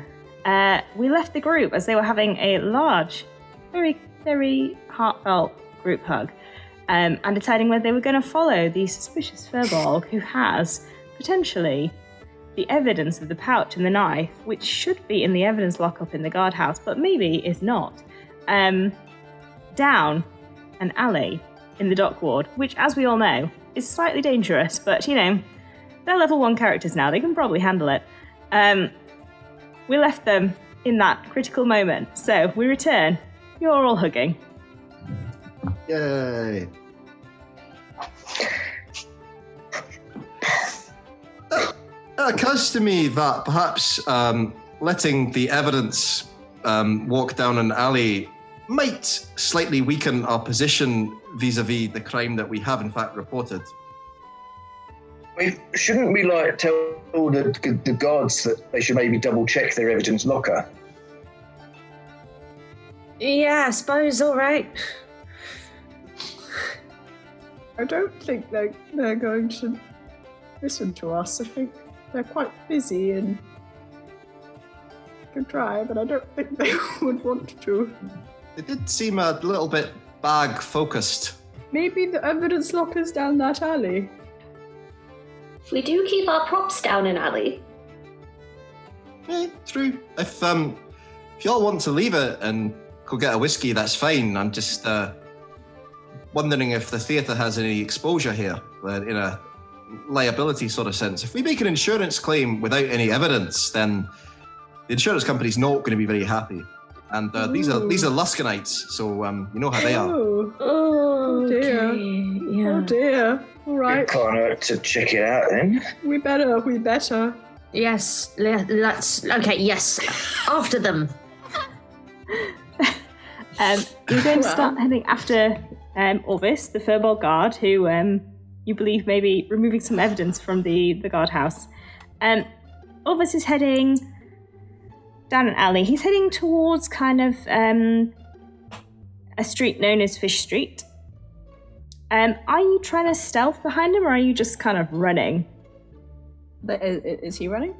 No, he's just kind of walking normally, trying not to look suspicious. But if we stealth him, we'll be at half speed and therefore unable to keep up. He looks relatively suspicious. You can stealth at normal speed. Not okay. Okay. Too sneaky. Okay. Stealth of this. This is not going to go well. Please roll your stealth checks.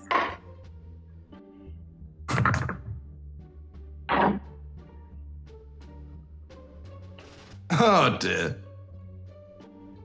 17. Natural 20 for 24. Nice. Evie? Natural 20 for a 29. Nice. I'm just going to sidestep into some shadows right now. 11. That was a natural 7 for a 5. Oh no. Clank, clank, clank, clank. The Singing stealthy songs. picture we're getting here is that Ogden and Myrtle vanish, while Jem, once again, still not used to this chainmail armor, and still walking kind of oddly and making it rattle more than any of you believed possible. I mean, even the actors who wore it on stage never rattled this much. Yeah. Orvis is walking ahead and at one point at a corner just turns back and sees Jem. Doesn't know what to do. Let me roll for it because someone waving. Waves awkwardly back and then is going to continue walking as if he's not doing anything wrong. Casual, like it. He does look like he's, to those of you with high insights, he does look like he's doing something wrong, but he's trying really hard not to. And he's going to walk into a tavern on Fish Street. Can we see if he's holding a Tupperware box? Not prominently. But potentially in a bag, or he's got things. Or pockets, yeah. He is a Furbolg, he's quite big, the pockets. There's a lot of like coatage and various things. We spot a fur bulge. Oh no. Oh, I'm not Never sure about say that one. again. Why would you take it that way? Why? I hope Chatter's shaming you right now, David. Shame. Aww. It's a perfectly legitimate question, possibly, maybe. So to break the ice, Georgie just kind of goes, one question. What exactly was the plan if and or we do see something that we decide should require an intervention? We just have to make sure we don't lose the evidence because of the insurance, that's all. It's the priorities. We should go into this tavern and see if the evidence is there. We could also get a drink if the evidence isn't there. Multitasking. That's what I call a win-win. Yeah, this is great. Georgie raising really valid points that everyone's just straight up ignored. Should have gotten a receipt. So this is the Cod on Fish Street. He Orvis is sat in a booth on his own, minding a beer, a large beer. There's somewhere where we can There are plenty of booths available. It's past midnight. Oh yes, like Yes. we want to see if he meets someone and gives them a You chocolate can box. you can definitely find a booth where you would be like slightly concealed, but also Goes with it. Okay. I mean, the alternative is we just go and sit with him, right? Do you think he'd like to have a drink with us to celebrate the opening night? We did say we were heading to a tavern. There's no reason it couldn't have been this tavern, purely by coincidence. So we should say hi, or we shouldn't say hi? We should say hi, shouldn't we? It would be rude otherwise. Absolutely. Yeah, alright, let's go. Hello. Oh, he hello. looks Fancy seeing you here. slightly flustered. Oh, hello. Good to see you. Also, do you drink here often?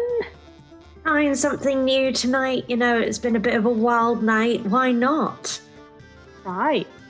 You seem to also like to enjoy a good drink after a hard day. Yes. Just like us. Yes. We're all the same. Yeah, love it. Beer. Managed to get everything Puppies. locked away securely, and then a nice drink, eh?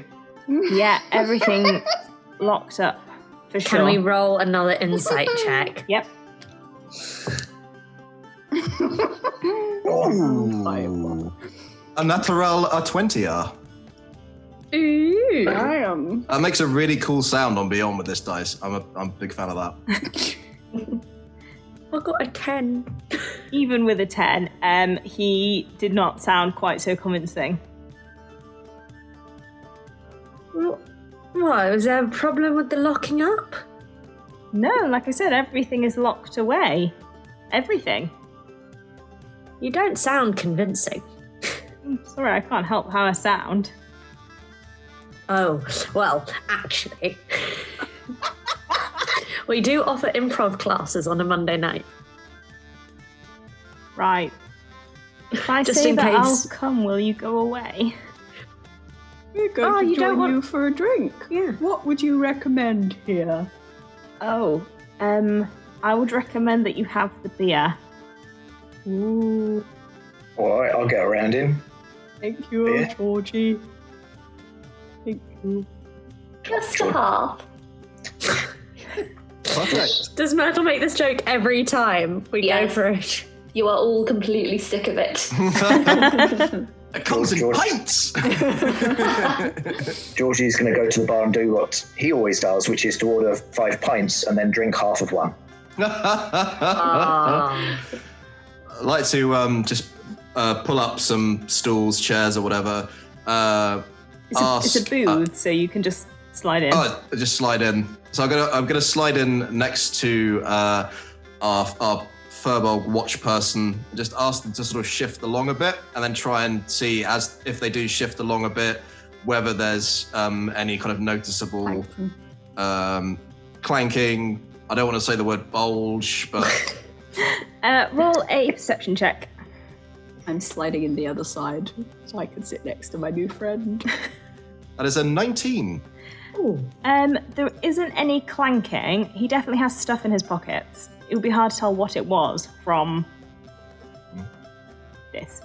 Fair enough. But I'm sitting on the outside of the booth, so between him and getting out of the booth. So it's really nice. All of us sitting together, having a drink. Everything's been locked up. Good end to the evening, and good chance to get to know each other. Can never hurt to have some friends in the watch, or indeed in the theatre.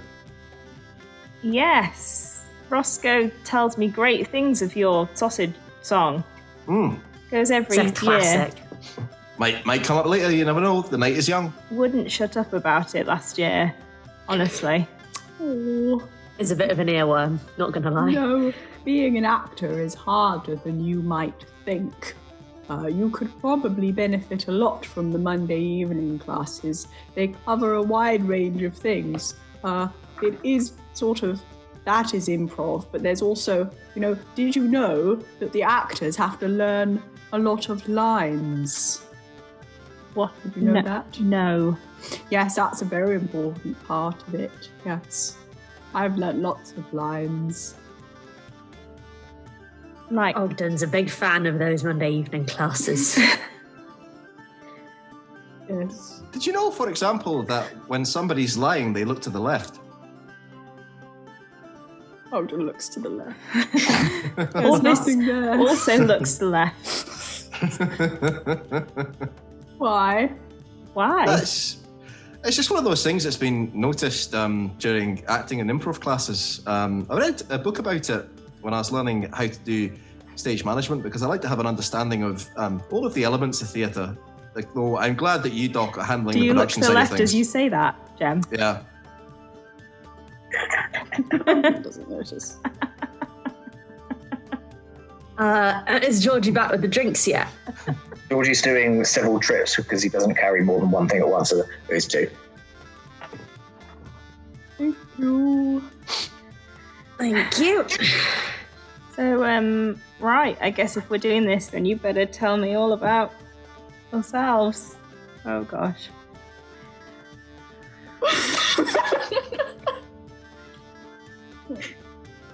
Well, and I take out a whole bunch of sketches from my pockets. These are all of my firstborn children. This is all of them when they were at school 29 together. of them. There's 29 of them. 84 grandchildren now. They've all started off on their own, but they all still keep in touch. Here is Jimmy. There's Agnes. I just named them one after the other. It's very long, just pointing to different people in a sketch. How do you remember all of their names? I only have one mum, and sometimes it's a struggle to remember her name. You're not scientist, are you? That's not very kind. Just call her mum. It's not that hard. Anyway, no, okay, so then we've got the great-grandchildren, and I go on. When you write to her, you can't just write mum, because then how would they know which mum is your mum? What is your mum's name? Bully the DM. I've forgotten. It'll come back to me. It will. I see what you mean. That is a problem. Mum's the word, eh? I've got her address written down somewhere. I'll find it. I don't need to know. I just wondered if it was, hard to remember. Lines can be hard to remember, Maybe you should try writing them down. They're already written down. That's Then how you learn them. Why would you remember them? If you've got them written down, you can just read them. Oh, well, let me tell you something about acting. You can't just read the lines. Definitely doing it. Ian McKellen's skit at this point. Anyway, that happens. I explain a lot about acting. What about you, Zoe? We hardly know anything about you apart from your job and the fact you can't remember who your mum is or where she lives. Oh, no, I know where she lives. It's,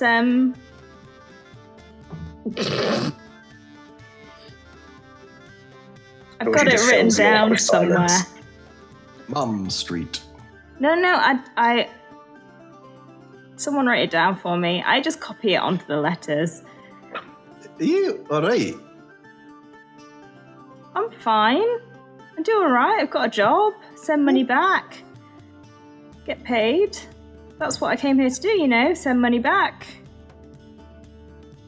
There are times when you've been tempted to maybe earn a bit of extra money on the side, on top of being in the watch. No. You said that in a way that did not sound entirely convincing. Once again, I would recommend the Monday evening classes, but you seem a bit uncomfortable. Are you in a spot of bother or something? Roll a persuasion check. Yeah, you're so nice. Look. On stage manager. That's a 16. It was only supposed to be some money in return for, you know, changing some letters on some documents. And then, well, eventually they stopped paying me, and then they said that I had to keep doing things, otherwise they'd tell Mergen that I'd done things, and then I wouldn't have a job anymore. Was there not a contract? Could you not take them to court or something about the agreement? Because that does Ogden, mate. I think this was more what we call, you know, a handshake deal under the table, non-equity. And then they said if I'd gotten this pouch back, if I found it, if anyone came in, that would be it. That'd be the last one, you know, last job. I mean, they said that before, to be fair. Yeah, they said that before, haven't they? But you know, they're lying. I don't know. I have to do it though, because if it is the last job, then, you know, I can stop. That'd be great. Yeah. Do you reckon? Well, looking at Jem, how good are you at following someone with a light?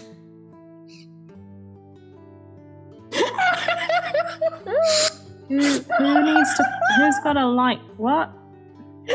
Just you know, if things don't work out at the watch, you know, just letting you know, if you're decent at maintaining steady position with a light, we're looking for someone to do a follow spot, because we've got the money to do a follow spot now. Looking at Jem being like, I'm really reliable, very reliable. Very, very reliable. I can't remember names though. That's okay. You just need to, if there's somebody on stage and they're standing down in the middle, you just need to make sure the light's on them. What if I come on stage in the background? No, I'm really good with faces. Really good with faces. Right. I know exactly what my mum looks like. Oh, that's all right then. Do you know what the people you are unofficially working for look like? Yeah. I assume asking you their names might not prove fruitful, though.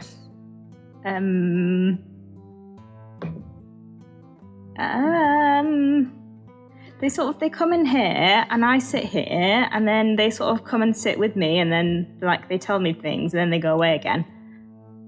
Are you any good at drawing? I have never tried. I clip over one of my sketches of my family and just kind of slide it over, like, give it a shot. Just draw their face. Draws a pretty decent impression of someone you've already seen. Ogden, roll a history check. Doc as well. You're out front. What? It's one of these touchy people. Is it one of the touchy people? Is it one of our, is it the press? Is it the 7? I was so excited. That is a flat 14. It's reviewer 2. Doc, you remember this person because Ogden got them a second ice cream at the end of the play. It was sausage flavoured. Right. It occurs to me that the people who wanted the pouch might know the stabby person who also wanted the pouch, And if they had the pouch, they might be able to let the stabby person know that they had the pouch, and then the stabby person might not want to come and try and stab Hallam to get the pouch. So that would be rather good for us. If we're giving the pouch to potentially known nasty individuals, that doesn't seem the most... Hang on.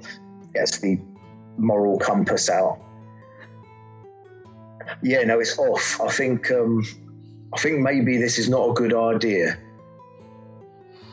But also, I'll defer to the group's decision. But it's cursed. So we're sort of cursing the nasty individuals. Sort of justice. Is it not just a pouch that gives them like a little bit of gold? Like 100 gold's not a lot of gold. It's also got a compulsion in it that means you can't put it down. I mean, also, we got all the gold. Why would you Yeah, want we to? took the gold out. So Why it would you doesn't want have to any put gold down in. a pouch that gives you 100 gold? No, I said it's impossible to put down the pouch. It's sort of... But why would you want to put down a pouch that gives you 100 gold? If you're having a bath. Or if someone's threatening to stab you for the pouch. Buttle once again makes a very valid point. We don't know the entirety of the properties of this bag. It could be that not putting it down is simply one of the cursed aspects of it. And I agree with Georgie. Now that we know that it's a bad thing that's going to go to bad people, there must be a reason that they want it. I mean, we come across these bags of gold all the time. Like, hedge wizards knock them up all the time. 100 gold every day. Every day? Yeah. That's amazing. That's loads.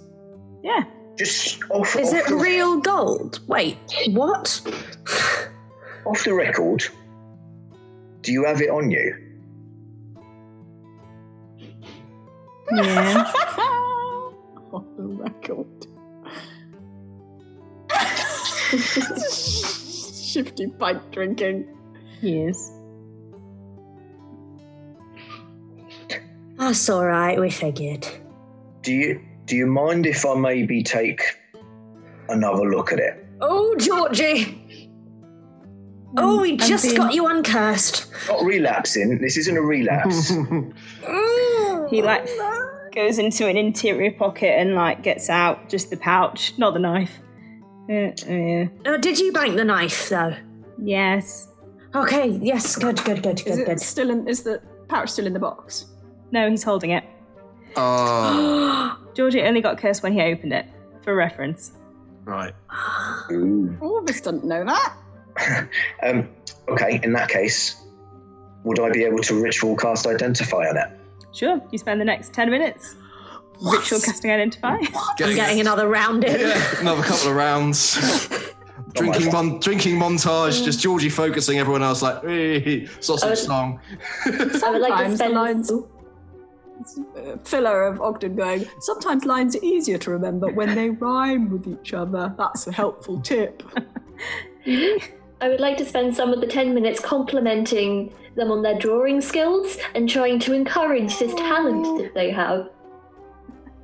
Talking about possible job opportunities that may be within the theatre. Making publicity. Scene painting. Backdrops. They seem more enthused about this than the idea of being in the watch, which was fine, but involved a lot of walking around. Georgie, after 10 minutes, you get some information about this pouch, which is that it does create gold, 10,000 gold, every day. It is cursed, but the curse is that you can't put it down once you've opened it. Okay.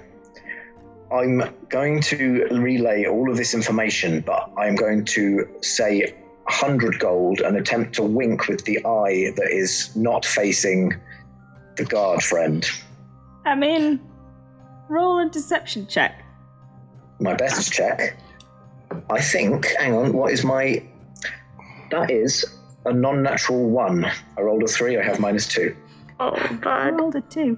Why? I do this. What? Oh my, what did you do with your face? He just does that sometimes. No. So I need to roll deception. No, it's fine. You can give advantage to his deception roll. He's very old. Does that mean I'm having to roll it again with my -2? Yeah. Ogden is going to helpfully add, I have been thinking that I thought at the time that it was a lot more than 100, but I have never been that good at maths. 12 that time. So that's fine. Oh, I see. Oh, if it's just that we don't look, we're doing fine. We've got a good sponsor, we've got opportunities, the show's really good. I say they have it. We shouldn't get mixed up in this any more than we have. But funding a crime syndicate with X amount we're of not gold. funding them. They're funding themselves. Well, Orvis is funding them. Yes, You Orvis could- sort of You is. could do an awful lot with 100 gold every day. Like, you could hire a lot of thieves. They could steal a lot of money from people. This Can we destroy it? It's very difficult to destroy magic items. Yes, but can we? You'd probably need to find a specialist. You do know a specialist. They're called Flinlan. Right, okay. Can you tell them you've got it, it's in evidence, but you'll bring it to them tomorrow, and we're going to go see a person about getting rid of this so it's not a problem at all. For anyone. Just take it out of the equation. Are you gonna take it? You can come with. See, we're interested in getting you out of this nasty contract that you seem to have with them as well. So, you delivering it seems to be a decent way of doing that. And I'm tentatively saying that if they don't look too hard, maybe we'll duff them up for you. So, wait. I take it back to the station. Yeah. No, Georgie. Right, okay. You say it's at the station, because that'll be relatively well protected. You say you can get it for them tomorrow. Meanwhile, we, gesturing to the rest of the group, go to somebody who can just make it so that it doesn't work like this anymore. So that even if they wanted it, they can't have it, and nobody else gets tempted by the sheer quantity of illegal gold inflating the market. Is the gold itself technically illegal? I mean, you can have any kind of gold in Waterdeep. It doesn't matter. Gold is gold. Let's just take a moment to confer with Doc, just for a wee moment. Yeah, the loo. Yes. Hey. Right. Going into to the ladies as usual. Yeah. Just a thought, but how much do you think it would cost to have a cleric on retainer to decurse every day if we say wanted to keep it for maybe just 10 days? No, Jem, just to build up our Jem, we've resources. got 10 grand. We don't need another 10 grand. How am I going to explain this to Willy? How are we going to explain this to the Watch? Well, No. Unless you can come up with a way that means that we don't get in the shit and we aren't followed by a shadowy group of thieves, I think the best thing to do is get out of this. I do agree. I just want to make sure that we've considered all of the opportunities and all of the angles. Because let's say that these are a shadowy group of thieves. So probably if this is the place that they've arranged to meet, they may have eyes on us right now. If the bag suddenly goes missing, who do you think they're going to blame and come after? So simply They're going to blame and come after. But if we don't have it, we don't have it. We've shifted the blame to the Watch. Okay. And they have the resources to... We're a theatre company. Yes, that is true. But just saying, if we were a theatre company with a lot more money, or if we had a bit of leverage in case they come after us and say, we're going to stab you, and then we can say, don't worry, we can give you the bag back, or we make a fake bag and give it to them.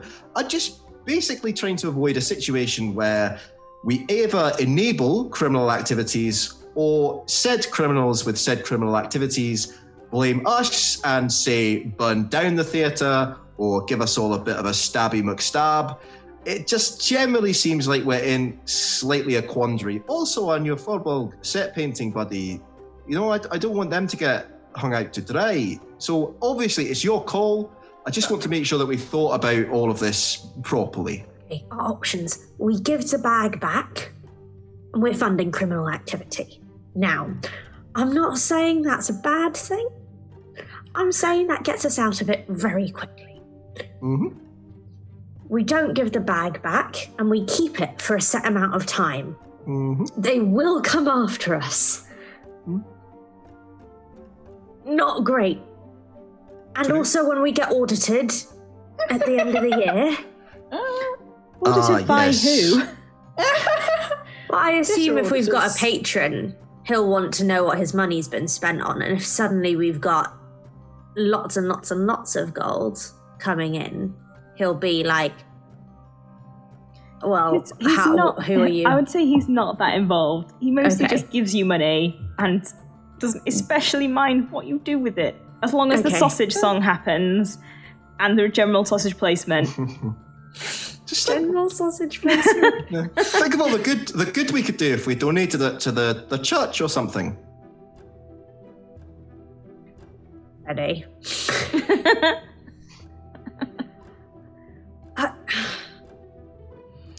As you're having this conversation, Doc, you get a sending. This is not uncommon. You get them fairly often from Willy's assistant, who is a nice young man called Steve. Sorry, Steve. And the sending you get is this. Doc, this is a message from Willy. Please come see me. I need your assistance. Urgently. Now. Did I say urgently? Good. Right. Looking forward to seeing you. Bye. Okay. You can You're respond. in- You can respond to sendings, and you would be aware of this. Yeah. We'll be there in 2 ticks. Just down pub. Show went well? Okay. Doc. And with that, Doc is going to go, Jem, you're in charge. Right. I'm off. Yeah. I've got to, Willy has just asked me to come see him, so I'm going to need to run. Okay. I'm glad that was Willy, because she glazed over for a minute there. I thought you might need another pint. I would love one, but I'm not going to get one, am I? So, whatever you decide, might be worth asking Myrtle, to be fair. Whatever you and Myrtle decide. No, Ogden is not getting asked to make logistical decisions, and neither is Georgie after the unreliability of earlier. The senior team. Do it fast and make sure our new friend doesn't get hurt. I do quite fancy having a follow spot. Right. And with that, she leaves the bathroom. We were just having a little conflab and goes, right, duty calls, Willy's asking for me. I'm going to, right, bye, and leaves the pub. Okay. From an audience point of view, Hannah, do we, as viewers, get the sense that Doc is quite happy to not have to make this decision and is a bit like, oh my goodness, Jem, it's on you now, bye. Yeah. Is that the vibe? Okay. Well, it's part of the vibe. There's also like a strong bit of, why does Willy want to talk to me? So the undercurrent of worry that drives Doc is no longer under. Strong. The force is strong. The overcurrent, yes. Jem, what you gonna do? Return to the booth. So everybody, we've had a discussion. I thought you went to the bathroom. It's multitasking, Ogden. That's smart. It does come in useful sometimes, yes. Myrtle, Yes, dear. do you, as the senior member of the management team, have a particular inclination as to what we should do? It looks like we have three options. One, give it to bad people. Two, try and destroy it and possibly incur the enmity of said bad people. Or three, give it to a higher authority like the Watch or the Church, possibly the Church, maybe even the Church, possibly of Dumathon. Georgie puts his hand up at this point. I realise that my number of years of service do not seem to count towards my seniority in this instance. However, I would suggest that one of those options we have already done, and it ended up in a pub. So maybe we don't try and give it back to the Watch. It's not the worst outcome, but yes, Georgie, you make a very valid point. And Orbis looks ashamed and into his pint as you say this.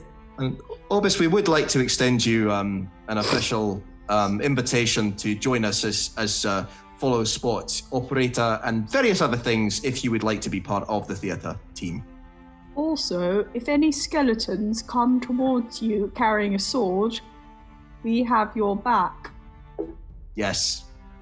Only in that specific instance. Can't make any promises as to anything else, but Is that we part will of the look after you part of the if play? it's skeletons. Common? Ooh, Could be.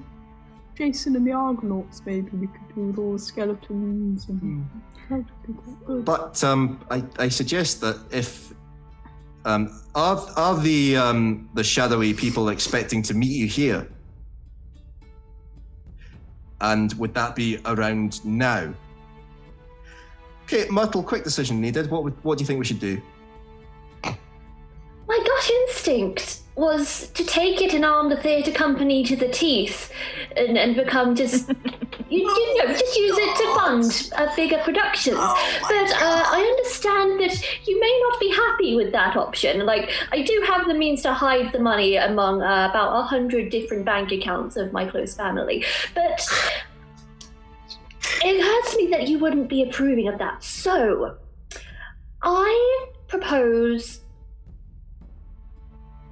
that we should probably do the half-decent thing, and they stole from us, let's be fucking honest here. Then they don't deserve the bag. We should do a bluff and decurse. Or Right. keeping the bag after it's decursed. It's not off the table. How do we make sure they don't stab Oris? I don't like being stabbed. No, I wouldn't like you to be stabbed. You seem lovely. No, dear, you've got a bright future ahead of you. Do not worry. We'll keep you very close. We are a team now. You're one of us. Would you like to join in with one of our group hugs that we do? Yeah. This is how it goes. It's good when Doc's in it as well, but... Jem, you asked for my opinion. There you have it. Right. All those in favour of decursing?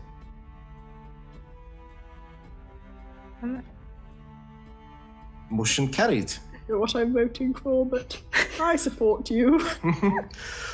Okay, so Do we go now and try and get it decursed, or do we bed down for the night, try and secure ourselves somewhere, and then head out in the morning? Because this is quite a dangerous part of town.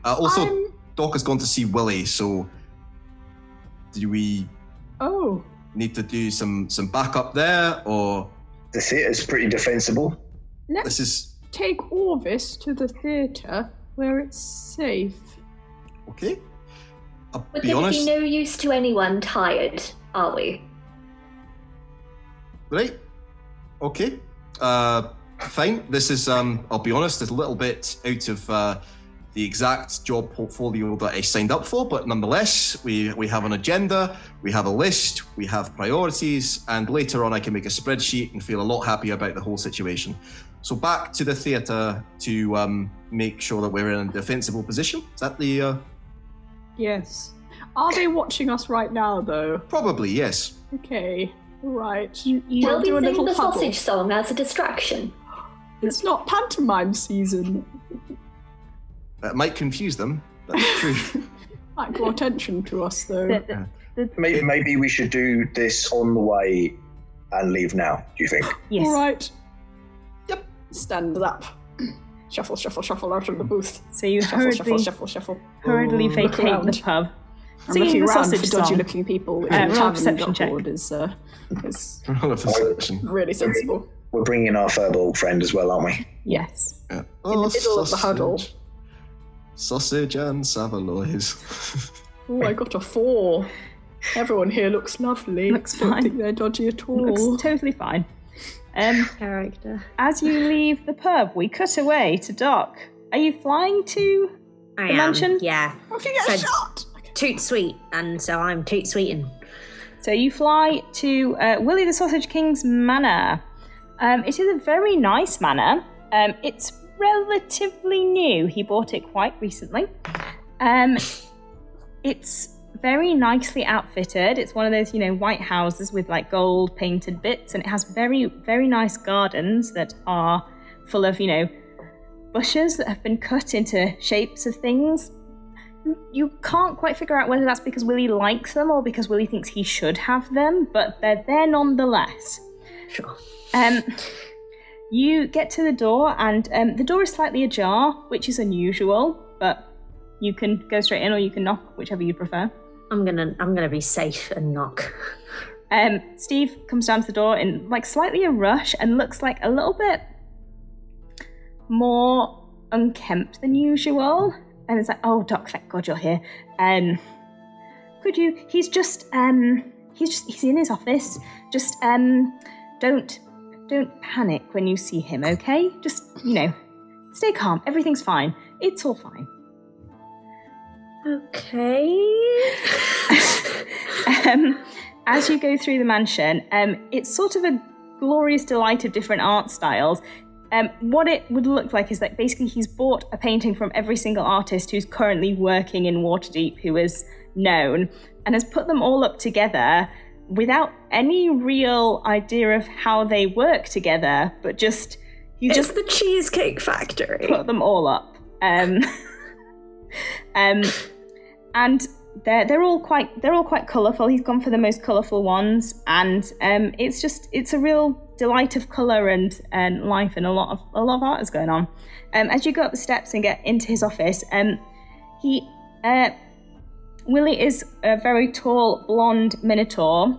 He has horns which have like blunted gold caps on the end, and his hooves are like carefully filed and polished, and he's wearing a very well tailored suit in purple.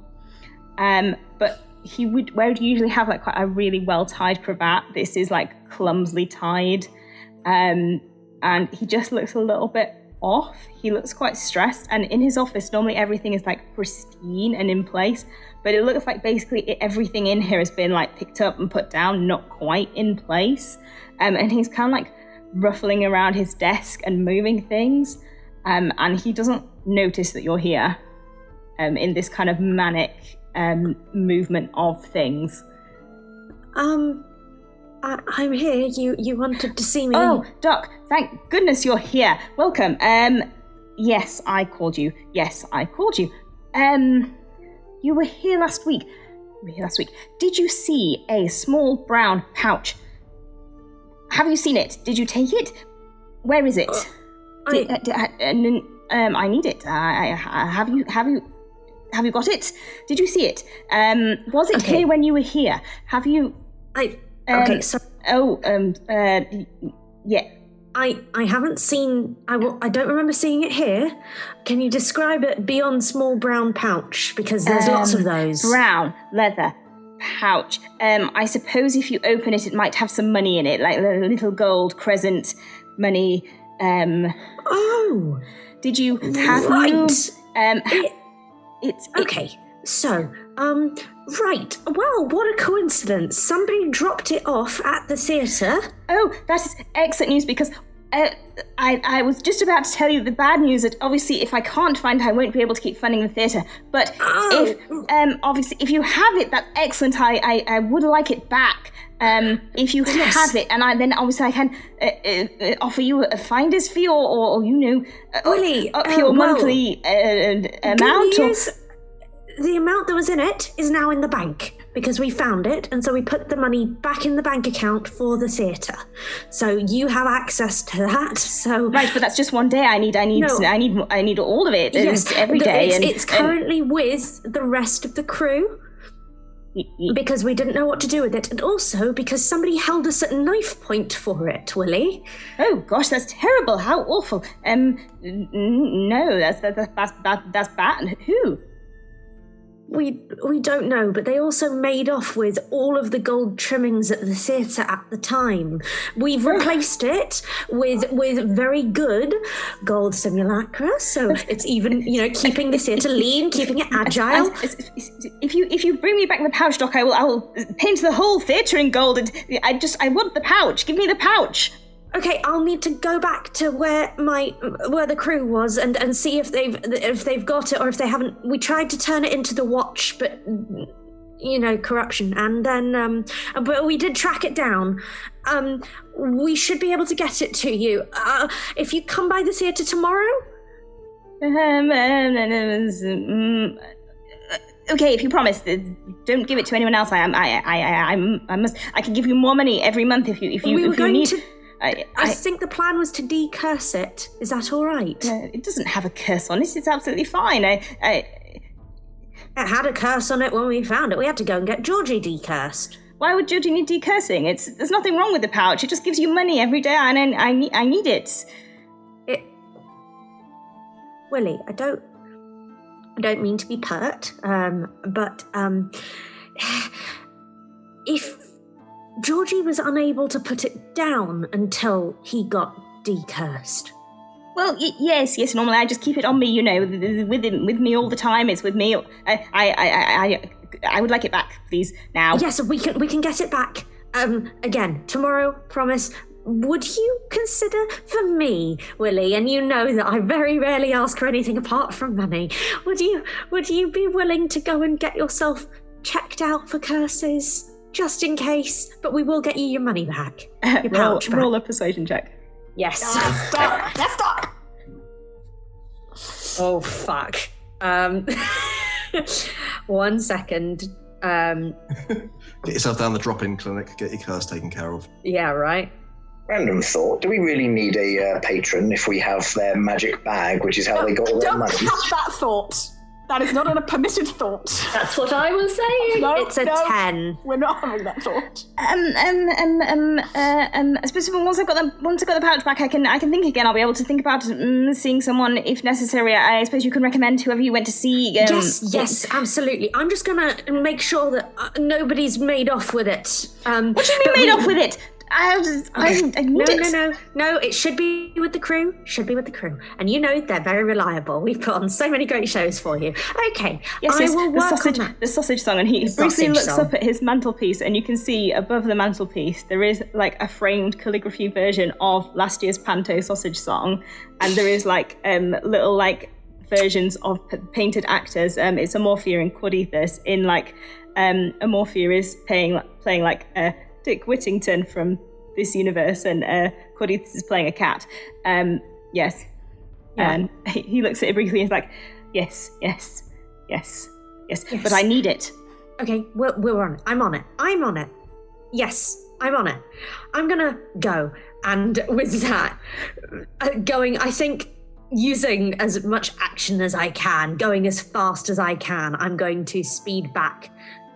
Well, the last I saw them, they were at the pub. They have left the pub since you've been there. Yeah, I know, but I don't know. I Hannah know that, but I Doc don't know that. When you get there, they are gone. Shit. Right, and then not flying anymore, just trudging back to the theatre, thinking like, no. if they're not there, that's it. We're over. Where? But, are they there? What have you been doing at the theatre? This Cleaning the our doors? theatre. It's called the Saveloy. We put on a number of good productions. Here are some photos of past productions. Here you can see this is Cordithus. Here Cordithus is playing a cat. In this photo, I'm going to do a really detailed tour. I like the gold shiny bits. Hi. You can like glare at all this. Just like, I'm watching you. It looks really fancy. Well, while this is going on, potentially Georgie's going by the defend the battlements kind of line of thought and is piling like tables and anything that isn't nailed down is going in front of a door. Yeah, definitely assisting with this and positive reinforcement. Anywhere near an entranceway, I would like to set up a tripwire with yarn. Just in case. That's so cool. Right, I guess roll a sleight of hand check on your trap setting. Sure. That is 18. Nice, yeah, you're setting up very good traps. As you get into the actors' dressing room, as you open the door, I'm guessing probably Myrtle, someone like from inside the room goes, "Get out, or I'll use this knife. I will." Hallam. It's not Hallam, it's Amorphia. Amorphia, it's just us. Oh. I'm not scared at all of anything. She has a black eye. Amorphia, what happened to your eye? Did you run into the set again or trip over a chair? No. I was at the pub with Hallam and Cordithus and we were just having some drinks and then someone came and sat next to us and started like asking Hallam some weird questions and then like it started a bar fight. Can you believe it? With Hallam of all people. He's not the type to get into bar fights. And then someone like knocked me with their elbow and when I came to, they were all gone. And I just thought, I live quite far away, like this is quite nearby. I thought I could just hole up in here for the night and then if anyone came, she holds up a prop dagger that's been painted silver, which could passably look like a real dagger. I could just, scare them off a bit. Well, that sounds very terrifying. Luckily, we are going to all be staying the night here as well, so you won't be alone. And I've become very good at stabbing lately, so you're well protected. I decide whether that's a persuasion check or an intimidation check. Feel free to roll whichever one you'd prefer. Okay. Oh, that was good. Okay. Let's see. Sorry, just looking. So that would be... Yeah, I'll go with persuasion. So that's a 23. That is actually really reassuring. Okay, I'm just gonna stay here for now though because I've got like she kind of has like lots of the clothes piled on top of her, creating like a warm, woolly like blanket. Please don't stab me though. Okay. I see you. I would like to just back out a little bit. We have actors back here. Come and meet our actors. They're very nice. This is the actor's dressing room. It's where we keep lots of costumes as well. Hi, Ogden. Hello. That pile of clothes is actually one of our actors. Her name is Amorphia. I am not a very pile of clothes. Oh yes, you can see her under there. Why are you at the theatre in the middle of the night? Did you get very drunk? No, I just explained to Myrtle there was a fight and I just didn't want to go home, so I just thought I'd stay here and, sleep under all the clothes. It all sounded very scary. Oh, that is scary. Ooh. Why were you getting involved in fights? I wouldn't if I were you. I would stay out of it. It was Hallam. Like he's getting involved in fights. Well, I don't know. He wasn't there when I woke up. I couldn't ask him what was going on. Where did he go? I don't know. It's not like him to leave me alone. He left you unconscious on the ground? I know. It's usually That such a seems sweetie. Gosh. Oh well. As you can see. This, I will continue my tour. Here are some scarf. Look at the scarf. 2 different sizes of scarf. There's some long scarf. There's some short scarf. Would you like to see more of the scarf? Sure. Why has it got all the foam wrapped around it? Oh, that's very important. Let me explain. This is so exciting that all this is going to come work for us, and then Ogden can teach him all the ways of the theatre and the safety, and then unlike old Georgie, all of us will know how to be safe from the start. This is great. And I say to Amorphia, we're fortifying the theatre for the night just because, the security measures need to take some more. Why don't you come out and help? It's not really my job to fortify the theatre. I'm more of on-stage work. Yes, but it's polite. Right. Also not in my job description. You wouldn't ask a 148-year-old halfling to do this just with the help of old Georgie, would you? Well, Ogden's right there. Yes, but Ogden's busy with the new recruit. I know, but if I don't get my beauty sleep, Myrtle, then tomorrow's play will be awful. You're beautiful enough, dear. Now up.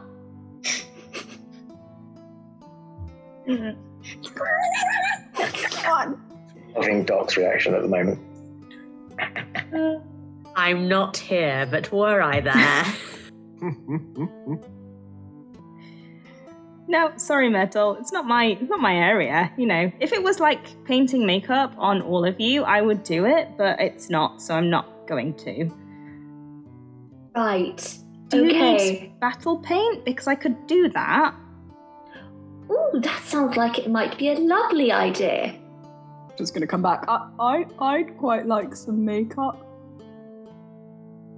Great. I mean, you make me look like you. Yeah. When you're on stage and you look all beautiful. I'd like to look like that. Which one? I can do all of them. Oh, one of the sort of ones with the togas. Can I have a toga? I mean, we'll you have to ask Myrtle about the togas. All right. I can do the makeup. All right. Amorphia perks up at the idea of a makeover party. Doc, you probably arrive around now. Can I get in? I don't know. Shall I roll to see if I can get in? Let's roll against the defences. Who's made the defences? What have you been doing to the doors? Yeah. German's Giorgio, just banging bits in there. Yeah, hammering. Nailing it down if we can. Amazing. It's a 10 on the dice, just a random roll. Amazing.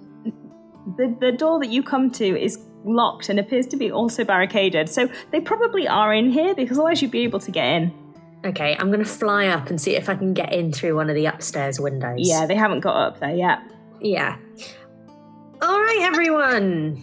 Hello. Team meeting now, is please. Just in the back painting beautiful winged eyeliner on Ogden. Aww. Team meeting, please. I've just had a concerning conversation with our esteemed patron. All right. Thank you, Amorphia. Oh, you're welcome. It looks great. Orvis, this is one of our team meetings that we have. You're in our team now. So, is everybody visible? Gathered. Yeah. I'm gonna fly down because I don't need that. That is too much like a stage for Doc's comfort, and that is a lot. Do we have the pouch? Oh. You nearly gave me a heart attack, but thank you. Thank you, Georgie. It belongs, apparently, and has done for a while, to Willy. Yes. Oh, wow. Yes, that's how this theatre has apparently been kept alive this whole time. I thought his sausage endeavours were just particularly successful. They are very nice sausages. They are extremely nice sausages. Yeah. So we need to get this pouch back to him. He will be visiting the theatre tomorrow. He doesn't realise he's been cursed. Oh dear. It's a good thing we got you uncursed, Georgie, before we separated you from the pouch, because not to cast aspersions, Willy's never been the frantic sort before. It looked like he was going through, well, imagine if Jem didn't have any whiskey for a while. No one wants to imagine that. No one wants to imagine that. And Jem doesn't fund our theatre. So we have to get this pouch back and then ideally uncurse our patron. Ideally. Because otherwise, that's the end of the Saveloy. That sounds easy. Then Yes. we'll have to protect Orvis from getting stabbed, and then if anyone comes, we can fight them off, but we can just ask Willy for more money for protection and things. Yes, there was a finder's fee mentioned. I did note that. I think this all sounds fine. Jem, you alright?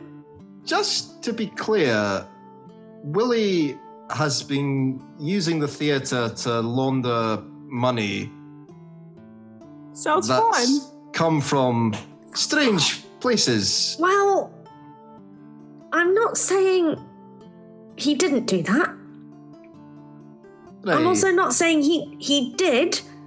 I'm saying that's where our funding comes from. We're not an Essex company, we're a theatre company. So the funding comes from the Jem, bag. it wouldn't be laundering money because he doesn't get any money back from you. Oh, so it doesn't get taxed or It's anything just a like that. donation. It's just Okay. donation. No. Fair enough. I guess we're a charity. Yeah. It's We are the king's head. Borderline. Can offset the tax. Yeah, fine. Is there any tax in Waterdeep? I Actually, think it's a Probably flat not. tax. I don't think it's proportional. Yeah, it's probably like a per capita thing, or just whenever they need to fight a war. It's a very medieval way. Oh, suddenly there's a tax for turnips. I don't know. yeah. Alright. Salt. Okay, so the money for the theatre comes from the bag. Yes. That then goes to Willy. Yes. And we know that Willy is doing good with the money from the bag. Well, he's making sausages. That theatre. probably comes under the general heading of civic good, I would say. Yeah. So where did these stabby people come into it? I assume somebody found out that Willy, well, I don't know. Apparently he's been missing the bag for... Well, he didn't say, actually. He just said it was here last week, which suggests last week, but I did say that a thief had, a group of thieves did drop it off and also made off with all the gold bits of the theatre. I did have to tell him that. But he's fine with it. I've told him it's about slimming down and keeping the cost down, and then he's offered to replace it all if we got the bag back. I think we could negotiate a permanent raise. This is excellent. It's basically everything back to the status quo, maybe with more money, and as long as Hallam turns up, we'll be good to go on tomorrow as usual. Sorry? As you say this, there is a loud singing of the sausage song as someone climbs in through one of the upper windows and falls onto the floor. You recognise the voice. It's Cordithus, who appears to be incredibly drunk. 2 out of 3. Not bad. Sorry, what were you saying about Hallam? Oh, Hallam got into a fight. Now he's disappeared. Cordithus wanders down. Oh, you're all here. What are you? What are you all doing? You're not normally here. Actors. This is Cordithus. This time of night, you're normally all at home. What are you doing here? I live here. Okay, we're going to... There's a definite look at Georgie just trying to impart. We really should have barricaded those upstairs. Wow, yeah. It's on my list. I was going to go drinking with Hallam, but he never showed. So I went on my own, and now I'm back, and I'm going to go to bed. And he goes back upstairs and, pulls a little ladder down from a trapdoor none of you have ever been in, and just climbs up and pulls his ladder up behind him. We need to update the fire safety book. Pulls their ladder up behind them. We're going to need to update the fire safety book. I thought we signed everyone out for the night, and then nobody was in here for the night, and that means we're liable. Now I know. I can't not know. The insurance people probably won't be very happy. Do you think he's got candles? Do you think they've got candles up there? This face. This face. They do have candles up there. I was up there once with them. It's very pleasant. It's quite spacious, actually. We are not technically covered for candles outside of a performance or rehearsal setting. So let's just all agree that they've gone up there to rehearse by themselves in case anything happens with said candles. That's the situation. Can't have candles going without a fire marshal there. I mean, you know Cordithus, they're very method. Everything they do is a rehearsal. So, would you like me to go watch them as they sleep to make sure that the fire is okay? Bit creepy. Ogden. Just to circle back round, did Hallam say anything before unconsciousness? Why were they fighting you? There was a bit of conversation. They said something about do you have a thingy? He said, no, I don't have a thingy. What was it? Some kind of containery thingy. And then they got really angry because he didn't have the thingy, and then they started doing him. So they seemed very cross that he didn't have the thingy, and then they just started fighting. And then when I woke up, like I said, they hit me. I got elbowed in the face. Look, see? This is my good eye as well. And when I woke up, no one was there. Well, the barkeeper was there, but no one else was there. Not like Hallam to just leave me on the floor. It's just not like him. It's very odd. Doesn't sound like it was Hallam's choice, to be honest. What do you mean? Doesn't exactly sound like he left of his own free will if he was being pummeled by a group of people who wanted something. Oh. So I don't think it's really fair to say that it was on him. That's not good. I like Hallam. He's the best, third actor we've had in a while. He doesn't talk back too much, and he's pretty good at doing romantic scenes. And when Cordithus is being a bit of a shit, he's quite good to cry on. He's a nice person. I like we need Hallam. him for the show tomorrow. Do you remember if he was wearing trousers?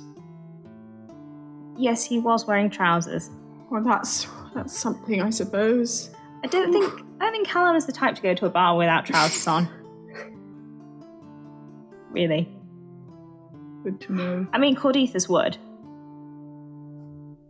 Everyone... Dog just does a nod. Yeah. Everyone is remembering their favourite Cordithus not wearing trousers moment of the past season. Yeah. Okay, so we're once again down an actor. And we will probably need to get him back. We should go find him in case he's in trouble. Except we can't, because we have to be here for Willy to arrive tomorrow afternoon.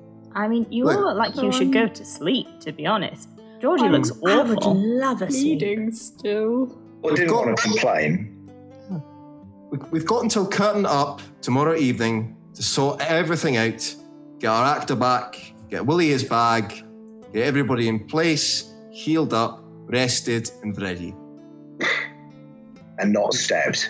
And not stabbed. Indeed. We can do this. We are a team. We stick together as a team. We're going to get the job done. We're a team. Should we have a team hug, do you think, maybe? Team hug and a team sleep. This team got very huggy all of a sudden. Yeah, Myrtle, I have no clue what's going on. I have had a lot of whiskey. It makes me quite huggy. Aw. All right. I suppose then we, Wait, no, someone should be on watch. What? I'll do it. Waterdeep Guard are on watch. Why would... Well, they're down one member now, aren't they? I'm very good at watching. Okay, how good are you at waking other people up? I'm really excellent. My mum always said I was very good at waking her up first thing in the morning. Excellent. Well, you can take first watch. I'll take second. Don't need tons of sleep. We'll reconvene in the morning. I'll go last. You can't do it on your own, surely. Need a bit of sleep. Should we maybe just quickly barricade that second floor, because 2 people have come through it in the last 10 minutes. Yeah, good point. I'm also Well going to made. set more traps with my... I have so much yarn. It's really almost criminal at this point. Have you taken to unraveling any sausages yet? No, I've still got enough loose. Oh, but now that you mention it, the sausages could come in useful. The traps everywhere are only in like external entrances, like ways in and out. All doorways, or random places that you don't expect. I think I'm going to put them like all at the external entranceways, and then if there is a room that, like, from where the audience enters, I'll put some extra ones there because that's the main place. I'm tempted to put some by the stairs so we can hear someone coming. That probably sounds like something Jem would not approve of. Just knitting needles sticking up out of the ground. Yep. Oh, no! Oh my god, no! Spike traps. No, let's try and avoid any permanent damage to ourselves or the building. But as long as we're all safe, I don't mind, taking it in turns to make sure that we're all okay. And then we will get this sorted. I believe in us. I believe in us as a group, and we're going to put on the best show that Waterdeep has ever seen. No problem at all. I believe in this. This is a bit of putting up a positive front, because Jem is not certain that it's all going to be okay. It's like, One final thing. Can I take the bells off the costume and put them on the trips? Nice. Actually, one extra thing from old Georgie as well was just in addition to kind of barricading the loft, I guess, would just be kind of also having some downtime and carving out some... they look like kind of fake braziers, but they are going to be tiny non-magical torches. Tiny magical torches, and I'm going to give one to everyone that I know can't see in the dark. Oh, Love nice. that. Thank you. That's so good. Adding that to my inventory.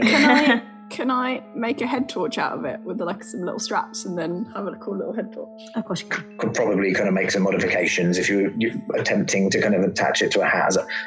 Hang on, give it here. It's a little, looks like a candle and a reflecty thing. So you set out to spend the night. What are you sleeping on? Do you have like a fetching old prop mattresses? Oths. there might be a knitted hammock somewhere. I don't know. I have, as Amorphia done, like, slept on, like, a few piles of cloths and then some costumes underneath in the back of a theatre before. And Bird, we'll sleep in high up place. Yeah. I'll probably just retreat into my shell, just park myself somewhere safe and then... Roll a few perception checks, those of you who are on watch, one each. how many watchers are there? Should we just do one each so that it's even? Yeah. Or do you want to do Guess the I make maths? sure everybody gets to sleep. Let's just assume that everyone has to do. Mhm. So 14. Yay! I got a 6. On it. I got an 18. I got a 22. 22. Whoa. Nice. I've just realised that when I previously said my passive was 11, I was lying because I didn't see the little negative symbol. So I rolled a 9. Ogden and Georgie, your watches pass relatively uneventfully. You don't hear much at all. Everything seems totally fine. Doc and Jem, your watches also, nothing major happens. You do hear more of the kind of creaks of the building and just general. There's a lot of people in this building tonight, so there's a lot of like shifting around. And every so often you're like, oh god, is that a thing? But you realise quite quickly that it's just either Corditha's upstairs like moving around or someone down here snoring or saying a word in their sleep. Myrtle, again, you hear all of the noises of the building, and at one point you do hear the post being delivered. But aside from that, nothing major happens. You would, of course, all be interested in the post because in today's post will be the reviews. I go and get the post as soon as I hear it. I made sure Orvis had somewhere nice to sleep as well, by the way. Mm-mm. Under piles of costumes and backcloths. Well, this seems very peaceful. What you are getting from the post, you get a few newspapers and also a handwritten, scribbled note. Uh-oh. Oh no. Just a note. On nice. Do you open it? Cast. It says, when I can find my note, it has gone. No. It says, if you want to see your actor again, bring the pouch to Julbuck Alley, midnight.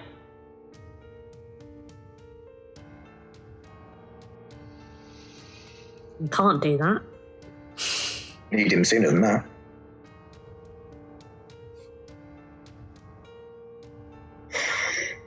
Well, at least we can sort of figure out where their general location is, I suppose. Julbuck Alley is pretty close to Fish Street, so it's in the area that you were in last night, which is kind of scans, like it's where you know they are around. Yeah.